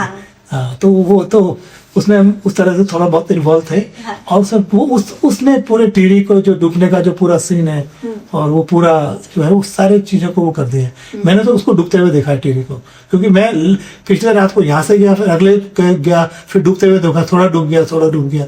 मेरा उस टाइम पे बहुत आना जाना है। जिस दिन ये रोड बंद हुई उसके अगले ऊपर से गया हूँ मैं, जो नया रूट है, तो मैंने उसको बहुत क्लोजली उसको देखा है डूबते हुए। तो ये जो लोगों का रिलोकेशन था, इसके प्रोसेस में भी आप इन्वॉल्व थे? मैंने देखा है लोगों का, कुछ लोगों के मकान के नक्शे वगैरह बनाए थे, कुछ उस तरह से था। मगर जो कंपनसेशन है, जिनके जैसे जो जगह डूबी है, गुत्तू, घनसाली, बेलियाना, अलग अलग कई जगह लोगों को कंपनसेशन नहीं मिले ना सही से। वो बेचारे लोग वैसे रहे ना, वो उस तरह से नहीं कर पाए उस टाइम, उस तरह से, तो उनको बहुत ही कम मिला हुआ है कंपनसेशन, कई लोगों को। तो मतलब किसी की जगह रोड पे जगह है, उसको 4000 रुपए नाली के हिसाब से उन्होंने दे रखा था। जमीन की कीमत 4000 रुपए नाली, कमर्शियल जगह, मतलब उतना फेयर नहीं था, उतना फेयर नहीं था। कई लोगों को बहुत अच्छा मिला, कई लोगों को बहुत कम मिल रहा था। तो जिनको कम मिला हुआ था, बहुत कम ही मिला, उनके मैंने केसेस लड़े हैं, मतलब कोर्ट में केसेस हुए ना। अच्छा, ये कोर्ट में केसेस हुए, एज अ वैल्यूअर मैं गया। तो सब टिहरी बहुत आने जाना हुआ उस टाइम पे। टिहरी का कोई टिपिकल टाइप का आर्किटेक्चर भी हुआ करता था क्या? टिहरी का आर्किटेक्चर है, टिहरी का तो जो टिहरी के टेम्पल्स वगैरह है, तो मतलब वो आर्किटेक्चर और कहीं है नहीं। आपका नकुड़ में एक मंदिर है, नकुड़ में एक राम मंदिर, राम मंदिर थे नकुड़ जो, हाँ। और मुझे बाद में पता चला जो नकुड़ के नीचे खेत हुआ करते थे काफी सारे। मेरे जो जहाँ मेरी वाइफ है, वो लोग जसपुर छाप के हैं, हाँ, खंडूरी लोग, तो उनके भी वहाँ बहुत सारे खेत थे। और जो वो जो राम मंदिर है, वो अलग ही आर्किटेक्चर है, ये राजा ने बनाए हुए हैं ना, ये बेसिकली राजा ने ये कंस्ट्रक्शन कराए हुए हैं। और टिहरी में भी पुराने मंदिर थे, प्राचीन मंदिर थे, उनका अपना एक आर्किटेक्चर था, महल का आर्किटेक्चर। इस तरीके का आर्किटेक्चर हुआ करता था? देखिए, this is like inspired from Rajasthani architecture. Okay, हाँ, ये ब्रिक से बने हुए स्ट्रक्चर है, जिसमें मोल्डी भी ब्रिक में बना के फिर वो ये छूने वाला प्लास्टर उस तरह से करके वैसे थे। वैसे स्ट्रक्चर। तो इसमें ये राजस्थानी टेम्पल आर्किटेक्चर हो गया, फोर्ट आर्किटेक्चर हो गया, किले वगैरह का राजस्थान से आ रहे हैं, तो वो है वहाँ का आर्किटेक्चर, पूरी धरोहर है। उस तरह के स्ट्रक्चर नई टिहरी में नहीं बने हैं। हाँ, वो तो एक पूरा प्लान सिटी है, स्ट्रक्चर है, और मोस्टली सीमेंटेड ही है, बहुत कम ऐसे गांव वगैरह हैं जहाँ पे। तो जो डैम के बनने से फायदे हुए हैं, मुझे तो लगता है मोस्टली बाहर के लोगों को ज्यादा हुए कंपैरेटिवली टू नेटिव्स के कंपैरिजन में, और जो धरोहर का नुकसान हुआ है, क्या हम इसको बैलेंस कर सकते हैं? हम ऐसा बोल सकते हैं कि अच्छा हुआ डैम, मतलब डैम ने कंपनसेट किया उस लॉस के लिए? आपको क्या लगता है? नहीं, डैम ने उनको ना भौतिक रूप से कंपनसेट किया, मतलब जो कल्चर है ना वो तो एक चला गया वहाँ का।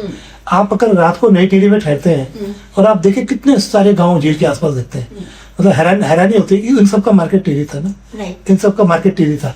अब कोई उधर ही रह गया, कोई उधर ही रह गया, कोई उधर ही रह गया। नई टिहरी में वो मार्केट नहीं है जो पुराने टिहरी में था। पुराने टिहरी में बहुत अच्छा मार्केट था, पूरा सेंटर था। तो अभी क्या कर सकते हैं, पीपल डाली पुल के आसपास डेवलप कर सकते हैं। पीपल डाली पुल के आसपास ना मैं देख रहा हूँ वहाँ पे कुछ ढंग से डेवलपमेंट नहीं है, उसको एक मार्केट बना सकते हैं।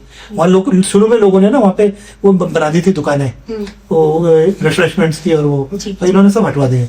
इनको ढंग से बना के उनको दे देते हैं ना उनको। ऊपर वो प्रताप नगर बेल्ट वाले जो लोग हैं वो उधर है, इधर आप पीपल डाली वाला एरिया है, इधर को डेवलप कर सकते हैं।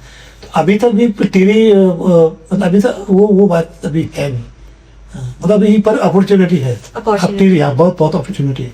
गुड़िया जी, जैसे हमारे कोई नॉन पहाड़ी हैं या नॉन हिमालयन रीजन से बिलोंग करते हैं, उनको अगर बेसिक लैंग्वेज में मुझे अलग अलग एरिया का जो है आर्किटेक्चर समझाना हो, जैसे यही आपका कोटी बनाल है या फिर कत्यूरी शैली है, नागा शैली है, तो गढ़वाल, कुमाऊं और जौनसार में क्या क्या डिफरेंस रहता है मटेरियल को लेके, और कलर्स का यूज जो होता है, ट्रेडिशंस कैसे, इन सारी चीजों में एक बेसिक पैरामीटर क्या है? देखिए, जो अगर हम शुरू करें जौनसार से, ठीक है, इधर जौनसार से शुरू होकर उधर पिथौरागढ़ पूरा लास्ट हुआ है। तो जो जौनसार है यहाँ पे इन्फ्लुएंस है हिमाचल का, हम हिमाचल के पास में है। हाँ, और उधर ये कुमाऊं का जो रीजन है वो नेपाल से टच है, तो वहाँ की कार्विंग में इन्फ्लुएंस है नेपाल का। हाँ, वहाँ के जो आर्चेज है वो नेपाल का इन्फ्लुएंस है। तो जो जौनसार है, तो जौनसार में बेसिकली जो वुड पे हम कलर नहीं करते, ठीक है, वुड कार्विंग है, एक पर्टिकुलर तरह के पिलर्स है, पर्टिकुलर तरह के आर्चेज हैं, और बाकी स्लेट हो गया, स्टोन हो गया, और उस एक पर्टिकुलर तरीके से है, ठीक है। तो जब आप यहाँ से चलते हैं जौनसार से, तो वो है वो कोटी बनाल शैली। कोटी और बनाल दोनों गांव है अलग अलग जगह पे, और उसमें जो हाई राइज बिल्डिंग्स हैं, उसमें बैंड्स हैं, ये कोटी बनाल की एक विशेषता है।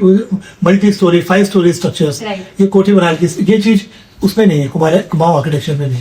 अच्छा। कुमाऊं आर्किटेक्चर में जैसे जो घर होते हैं 2 स्टोरी 3 स्टोरी, तो वो उसमें आर्चेस पर्टिकुलर तरह के कलर्स का यूज है, ब्लू कलर का यूज है काफी, और उस तरह से है। तो जैसे हम अगर यहाँ से शुरू करें जौनसार से, तो यहाँ आर्किटेक्चर और वुड रॉ फॉर्म में है।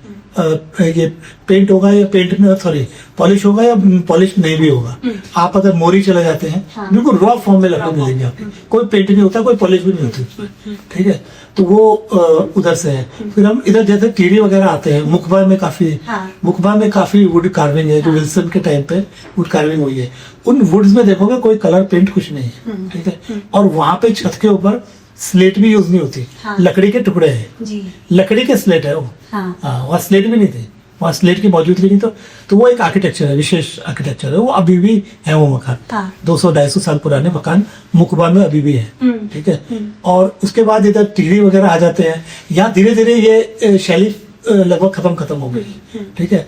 पर है कुछ मकान हमें दिखते हैं, कोठार दिखते हैं हमें, उस तिवारी वाले मकान दिखते हैं, टिहरी में भी दिखते हैं, फिर उड़ा के दायरे तरफ चल के दिखते हैं, ठीक है। ये चीज अभी जौनसार में काफी है। जब आप कुमाऊं की तरफ जाते हैं, तो वो वहां पे आर्चेस का डिफरेंस है। वहां पे ये इंडिविजुअल पिलर्स ना होके वो पूरे चौखट के 7 पिलर जुड़े हुए हैं, और ब्लू फॉर्म है, ब्लूइश कलर्स हैं, टोन्स हैं। एक उनके जो मकान है उनका पर्टिकुलर स्टाइल है, पर्टिकुलर बीच में सीढ़ी जा रही है, चौखट है, इधर ब्लू झरोखे हैं। तो वैसे आप जाएंगे ना, नेपाल में भी है वैसे, आप नेपाल का आर्किटेक्चर, तो ये एक मेजर डिफरेंस है।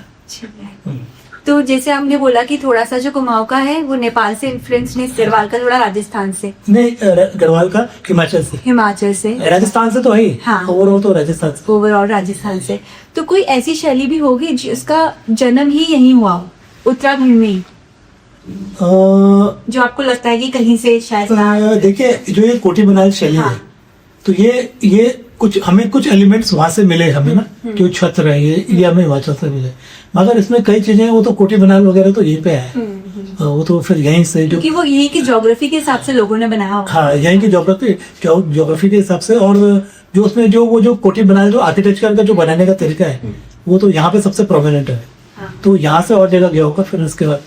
जब कोई लोग कहीं से आते हैं राजस्थान से यहाँ आए तो वहाँ का कल्चर आर्किटेक्चर लेके आए, बाहर के लोग भी बहुत बाहर बसे हुए हैं, आपको क्या लगता है वो किस हद तक अपनी इस आर्ट को बाहर लेके जा रहे हैं, किसी भी आर्ट को फॉर दैट मैटर, सिर्फ आर्किटेक्चर ही नहीं?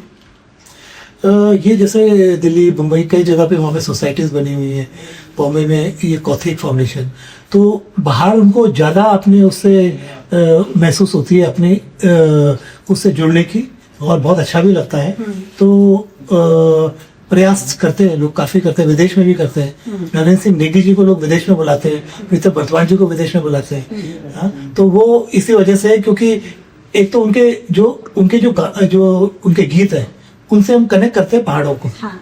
तो वो काफी मतलब जो जिस तरह से उन्होंने वो हर एस्पेक्ट ऑफ लाइफ, जो पहाड़ में हमारी हर तरह के एस्पेक्ट है ना जिंदगी के, हाँ। नरेंद्र सिंह नेगी जी के गीत और जो हमारे गीतकार हैं उनके बहुत सुंदर हुए हैं, ये पीढ़ियों तक वो रहेगा ये हमेशा।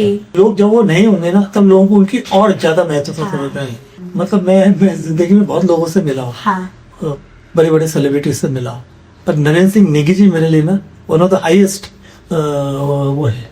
खाली गीतकार वगैरह नहीं, उन्होंने जिस तरह से बिना किसी उसके, चाहे कोई भी गलत है, अगर सरकार गलत है, उन्होंने ओपनली जैसे चीजों को वो करा है, उसने हिम्मत किसी कलाकार में भारत के अंदर नहीं है, पूरे भारत के अंदर ऐसे कोई मुझे कलाकार। शायद यही कारण है कि वो अभी तक पद्मश्री या पद्म भूषण भी नहीं है, जबकि वो कितने वेल डिजर्विंग आर्टिस्ट है। बिल्कुल वो तो उनसे उनका और पब्लिक का जो उनका वो है ना, उन्होंने कभी कॉम्प्रोमाइज नहीं किया। आप कोई भी आर्टिस्ट देख लीजिए देश का, सरकार या कभी सिस्टम में कुछ गलतियां उसमें बोलेगा नहीं। नरेंद्र सिंह नेगी जी ने तो सारे सम्मान ठुकरा के अपने जो उसको ना अपना जो पहाड़ की अस्मिता है और उसके लिए जिस तरह से वो खड़े हो रहे हैं, वो अमेजिंग। हाँ बिल्कुल, उनका जब उनको गलत लगा उन्होंने बोला, जिसका गलत लगा उनका बोला, और वो तो शायद और भी बोलते, पर लोगों ने उनको बोला प्लीज आप, अदरवाइज मैं उनकी हिम्मत और उनको तो खाली वो गीतकार संगीतकार लिखने वही सब नहीं है, पर वो एक समाज को दिशा देने वाले उस तरह के गीतकार है। हाँ। वो सोशल एक्टिविस्ट है बिल्कुल, और उनको बहुत दर्द है पहाड़ का, जैसे जो चीजें जिस तरह से हो रही है, जो कमी लगती है तो उसमें वो बोलते हैं और उस तरह से। आपकी जनरेशन, हमारे दादाजी पिताजी, हम सभी उनके गीतों पे अभी तक सस्टेन कर रहे हैं, होपफुली हमसे आने वाली भी। अगर किसी को उत्तराखंड जानना है तो उनके गीतों को सुन लो। यस बिल्कुल, है ना। तो फिर अभी हम घरों के बारे में बात कर रहे थे, गढ़वाल कुमाऊं जौनसाल के अलग अलग आर्किटेक्चर के बारे में। लोगों के अंदर अवेयरनेस बढ़ रही है, वो लोग अपने घरों को रिस्टोर करवा रहे हैं, बहुत सारे रिजॉर्ट्स होम स्टेज सामने आ रहे हैं। तो ये जो कॉन्सेप्ट है हेरिटेज और यूटिलिटी को साथ में लेके चलना, आपके हिसाब से किस दिशा में जा रहा है और कितना सक्सेसफुल हो रहा है? ये वैसे तो सही दिशा में जा रहा है, क्योंकि लोग इसमें सही टेस्ट रख रहे हैं, और मैंने देखा बहुत सुंदर काम कर रहे हैं, और ये बिल्कुल सही भी है। और जैसे कोई टूरिस्ट या कोई बाहर से हमारे यहाँ विजिट करता है, वो किसी होटल में रहना चाहता है, तो उन्होंने वो सब लग्जरीज तो देखी हुई है, 5 स्टार की luxuries. If you give them tradition and culture of Uttarakhand in a best way, तो वो बहुत ही अच्छा रहेगा। तो कुछ लोग इसको कर रहे हैं और काफी अच्छा कर रहे हैं। मैं भी कुछ प्रोजेक्ट्स ऐसे कर रहा हूँ। इसमें वो थीम वही है, पहाड़ का जो थीम है, और उसी पे ही बेस्ड कल्चर और उसी पे बेस्ड सारा जो एम्बियंस और आर्किटेक्चर और फूड और ये प्रेजेंटेशन डांसेस, म्यूजिक, ये चीजें उसमें सब में वो हो रही है, यूज हो रही है उस तरह से। सो अच्छी डायरेक्शन में जा रहा है। पीपल मतलब लोग इसके टेस्ट को समझ रहे हैं। There are some people who are doing very good job. Resorts वो अच्छे बना रहे हुए देखो। पहाड़ों की लाइफ जैसे थोड़ी स्लो रही है ना, मतलब स्लो लाइफ रहती है, आप अपना काम करिए, भले ही काम बहुत होते हैं पर दिन बड़े प्यार से साइलेंस में नेचर के साथ बीतता है। तो अगर आप पहाड़ की लाइफ को फास्ट करने की कोशिश करेंगे तो कुछ ना कुछ आपको उसके रेप्लिकेशंस भी बचने पड़ेंगे, जैसे कि शॉर्टकट रूट्स बना लेना, या आपका ये दिल्ली देहरादून एक्सप्रेस वे बन रहा है, या रेल इंट्रोड्यूस करवाई जा रही है। रेल पे कई लोगों का कहना है कि ये तो पहाड़ों के लिए एक न्यूक्लियर बॉम्ब है, इससे फ्यूचर में जो है बहुत ज्यादा नेटिव्स को प्रॉब्लम होने वाली है बहुत सारे एस्पेक्ट से, क्योंकि बाहर वाले लोगों का आना जाना बहुत ईजी हो जाएगा। नेटिव्स को कितना फायदा होगा वो नहीं पता, और डेमोग्राफी और ज्योग्राफी के जो पहलू हैं वो तो हैं। इसके बारे में आपका क्या पॉइंट ऑफ व्यू है? देखिए, जहाँ तक रेलवेज की बात है, ये रेल बन रही है कर्णप्रयाग के लिए, और वहां से आगे फिर ये 4 धाम के पर्पज से बन रही है, ठीक है। इनके जो स्टॉप्स हैं वो श्रीनगर से दूर है, आपको फिर एक कन्वेंस पकड़ना पड़ेगा श्रीनगर जाने के लिए। जब आपकी बस जाती है, जीप जाती है ना, तो सब गांव से होके जाती है। आपको दुगड्डा में उतरना है, आपको कहीं पे उतरना है, आपको ब्रह्मखाल में उतरना है, उतर जाओ, जो भी कोई रूट में पड़ते हैं। इसके लिए आप उतर रहे कहीं हो, फिर आपको लोकल ट्रांसपोर्ट पकड़ना है, कोई आपको लेने आएगा, तो हाउ ये इस तरह से कैसे सस्टेन करेगा? फिर हमारा सीजन एक अभी मई जून में सीजन चलता है, आप अभी देख लीजिए आज का जुलाई तक बिल्कुल कम हो जाता है, ठीक है। और जो ये स्लाइड्स वगैरह आते हैं ये ज्यादातर टुवर्ड्स धाम, गंगोत्री, उत्तरकाशी से आगे आगे आते हैं, उत्तरकाशी से पहले नहीं आते, ऐसे आपके आगे श्रीनगर से आगे आगे आएंगे ज्यादा, उससे पहले नहीं आएंगे, तो वो वहां पे ज्यादा सेंसिटिव है। तो आप अगर आप वहां तक चले भी गए तो वो आगे तो आपको फिर आगे गाड़ी पकड़नी है, तो वो कैसे वो पूरा सिस्टम चलेगा, आई डोंट नो। और आप उनको टनल से ले जा रहे हो, पहाड़ के दर्शन, जो यात्रा का जो आनंद है ना, 4 धाम यात्रा का, उसका रूट भी है ना, आप रूट को भी एंजॉय करते हो। आप टनल्स में अगर ले जाओ यात्रा, तो आई डोंट नो वो कैसे होगी। जैसे टीरी की बात हो रही है, 1 घंटे टीरी पहुंचने की बात हो रही है, 2 घंटे भी लगते हैं। आप 1 घंटा बचाने के लिए सबको टनल से ले जा रहे हो। पूरा नरेंद्र नगर, आगरा खाल में तो एक हमारा बहुत अच्छी जगह है, हाँ, जहाँ की पुराने व्यंजन आज भी मिलते हैं, वो रोटाने और सब मिलते हैं, तो वो तो सब बाईपास हो जाएगा। तो ये किस तरह की पॉलिसी है? आप दिल्ली से आए, एयरपोर्ट से उतरे, सीधे टीरी लेक पहुंच गए अंदर से, तो वो तो बहुत गलत है। मतलब आप इकोनॉमी को बाईपास कर रहे हो पूरी, और वो ओवर द ईयर्स लोगों ने इतना इन्वेस्ट किया है। और वैसे उत्तरकाशी से केदारनाथ का रास्ता बन रहा है, स्याबा है कहीं से अंदर सीधे त्रिजुगी नारायण निकलेगा, आपका सारा श्रीनगर उस पर आकर सारा बाईपास हो जाएगा ये। तो ये इससे क्या यूज है? आप 12-13 दिन की यात्रा 5-6 दिन में करना चाह रहे हो, नो पॉइंट। इवन हर किसी को लॉस है उसमें, टैक्सी वाले को लॉस होगा, लोगों को लॉस होगा, होटल्स को लॉस होगा, मतलब एक अजीब सा वो हो जाएगा, आपके धामों में एकदम से क्राउड बढ़ जाएगा। अभी ऑल वेदर रोड होने से लोग धाम के बेस पे एकदम से पहुंच जा रहे हैं, हाँ। ठीक है, पहले कोई दोबाटा रुकता था, कोई कहीं रुकता था, कोई नौगांव रुकता था, कोई ब्रह्मखाल रुकता था, अभी वो सीधे तेजी से पहुंच जा रहे गंगोत्री के बेस पे, और वो सेम डे गंगोत्री से जाके आगे केदारनाथ की तरफ बढ़ जा रहे। तो ये बहुत फास्ट जो चलेगा ना, तो ये तो फिर क्राउड बढ़ रहे हैं, धाम में एकदम से कंजेशन हो गया है। केदार वैली में पहले दिन ही लोग वहां पहुंच जा रहे हैं सीधे, तो वहां पे एकदम से कंजेशन हो जाएगा। तो ये जरा पॉलिसीज जरा उसकी प्रैक्टिकलिटी को देखते हुए सोचना होगा, तो ये है जी। और जैसे ये हम रोड्स की बात कर रहे थे, तो कहीं ना कहीं आपको लगता है कि जो टनल्स हैं, शॉर्टकट रूट्स हैं, ये एक इम्पल्सिव डिसीजन है, उनको लग रहा है कि इससे इकोनॉमी बढ़ेगी, बट एक्चुअल में उससे इकोनॉमी घटेगी, ये आपका पॉइंट ऑफ व्यू है? हाँ, मतलब आपको क्या लग रहा है कि मतलब वो क्या थॉट प्रोसेस से इस तरीके की स्कीम्स पास? कन्वीनियंस, फटाफट हो जाए, जल्दी हो जाए, कन्वीनियंस। हम टोटली कन्वीनियंस पे चल रहे हैं कि हम दिल्ली से 2 घंटे में यहाँ पहुंचे, कन्वीनियंस। 3 घंटे में 2 घंटे में कितना वो है, और वो कन्वीनियंस है। अरे आपको अल्टीमेटली शहर के अंदर लग जाते हैं आपको 1-2 घंटे, हाँ। आप 1-2 घंटे में पहुंच भी गए, तो यहाँ जो अंदर के ट्रैफिक का किया जाए कुछ, तो वो एक बड़ा को होगा। ये जो टर्म है सस्टेनेबल डेवलपमेंट, क्या लग रहा है आपको किस हद तक फॉलो हो रहा है उत्तराखंड के कॉन्टेक्स्ट में? हो भी रहा है या नहीं हो रहा है? ज्यादा कुछ फॉलो नहीं हो रहा, सस्टेनेबल तो कुछ भी ज्यादा फॉलो नहीं। तो सस्टेनेबिलिटी ना के बराबर है, ये कह सकते हैं? हाँ, वो अभी तो बहुत ज्यादा नहीं है। नहीं, ऐसा नहीं कि सरकार नहीं करना चाहती, हाँ। सरकार में बहुत सारे लोग हैं जो अच्छा काम करते हैं और करना चाहते हैं, पर मेरे ख्याल से उनको सही दिशा नहीं मिलती है, या जो भी है। मतलब देखिए, जो उनके जिनको वो एडवाइजर लेती है, जो उनके एडवाइजर होते हैं, मेरे ख्याल से सरकार तो चाहिए अच्छा काम करेगा। मतलब एक पार्ट तो सरकार का होगा जो चाहेगी कि अच्छा काम करे, और चाहे जो भी एजेंडा हो there some very good officer, there some कुछ मंत्री भी अच्छे होते हैं, वो भी चाहते हैं अच्छा के लिए, पर वो सब वो हो नहीं रहा। अभी पूरा जौनसार, गढ़वाल, इतनी सारी जगहों के बारे में, इतने मंदिर के बारे में हमने बात करी, इतना रिच हिमालयन आर्किटेक्चर है, फिर भी बुक्स में इसके लिए चैप्टर्स या इसके टॉपिक्स ना के बराबर हैं। आपको क्या लगता है कि देखिए जो उत्तराखंड के मंदिर है, ठीक है, जो ये प्राचीन मंदिर है, ये डॉक्यूमेंटेड नहीं है, ठीक है। हम हनोल को जाते हैं, हम पर बहुत सुंदर सुंदर मंदिर अंदर है जो डॉक्यूमेंटेड नहीं है, ठीक है। तो जब हम 4 धाम का प्रचार करते हैं यहाँ पे, और बहुत सारी हेरिटेज प्रॉपर्टीज हैं, इतने सुंदर सुंदर वो है, इसके लिए जो पूरे भारत में करीब 500-700 आर्किटेक्चर कॉलेजेस है, आप उनको चिट्ठी लिखे सरकार आइए स्टडी कीजिए हमारे मंदिर। तो एक विषय होता है, एक सब्जेक्ट होता है, मेजर ड्राइंग एक सब्जेक्ट है, ठीक है। तो वो आके रहेंगे उस गांव में और डॉक्यूमेंट करेंगे उसको, आपको उसका डॉक्यूमेंटेशन भी मिलेगा और प्रचार प्रसार भी होगा। तो ये पॉलिसी ये होनी चाहिए, क्योंकि बहुत अद्भुत स्ट्रक्चर है। खरसाली में ये यमुना, ये शनि मंदिर, शनि मंदिर, वो कितना प्राचीन स्ट्रक्चर है, वो अलग ही आर्किटेक्चर है, पूरे हिमालय में एक अलग आर्किटेक्चर है, पर वो अभी तक डॉक्यूमेंट हुआ नहीं है। डॉक्यूमेंटेशन मीन्स उसको मेजर किया जाता है, उसकी एग्जैक्ट ड्राइंग बनाई जाती है, हाँ? तो वो अभी हो ही नहीं रखा है। ठीक? आपने कितनी शैलियों का डॉक्यूमेंटेशन किया है जो आपको लगता है कि फर्स्ट टाइम शायद आप ही ने किया हो?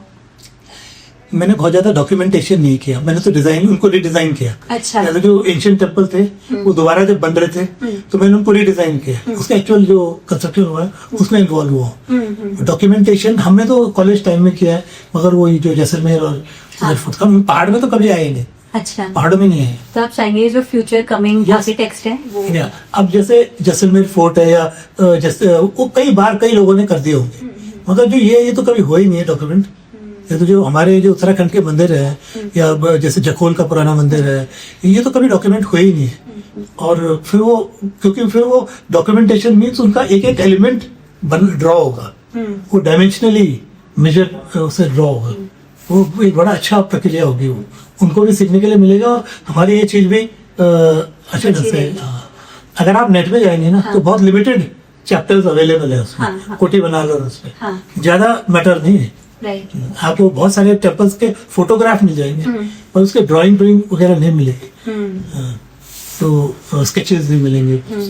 अभी आपने रिवाइवल और रिस्टोरेशन की बात करी, तो जैसे अगर मैं हूँ पहाड़ से और मेरा घर है, मैं चाहती हूँ उसको रिवाइव करना, but I can not hire a architect ऐसे प्रोफेशनली, अगर मैं मे भी उतनी साउंड नहीं हूँ, तो फिर ऐसे क्या छोटी छोटी प्रैक्टिसेस हैं जिससे हम अपने पुराने घर को वापस लाइवली बना सकते हैं?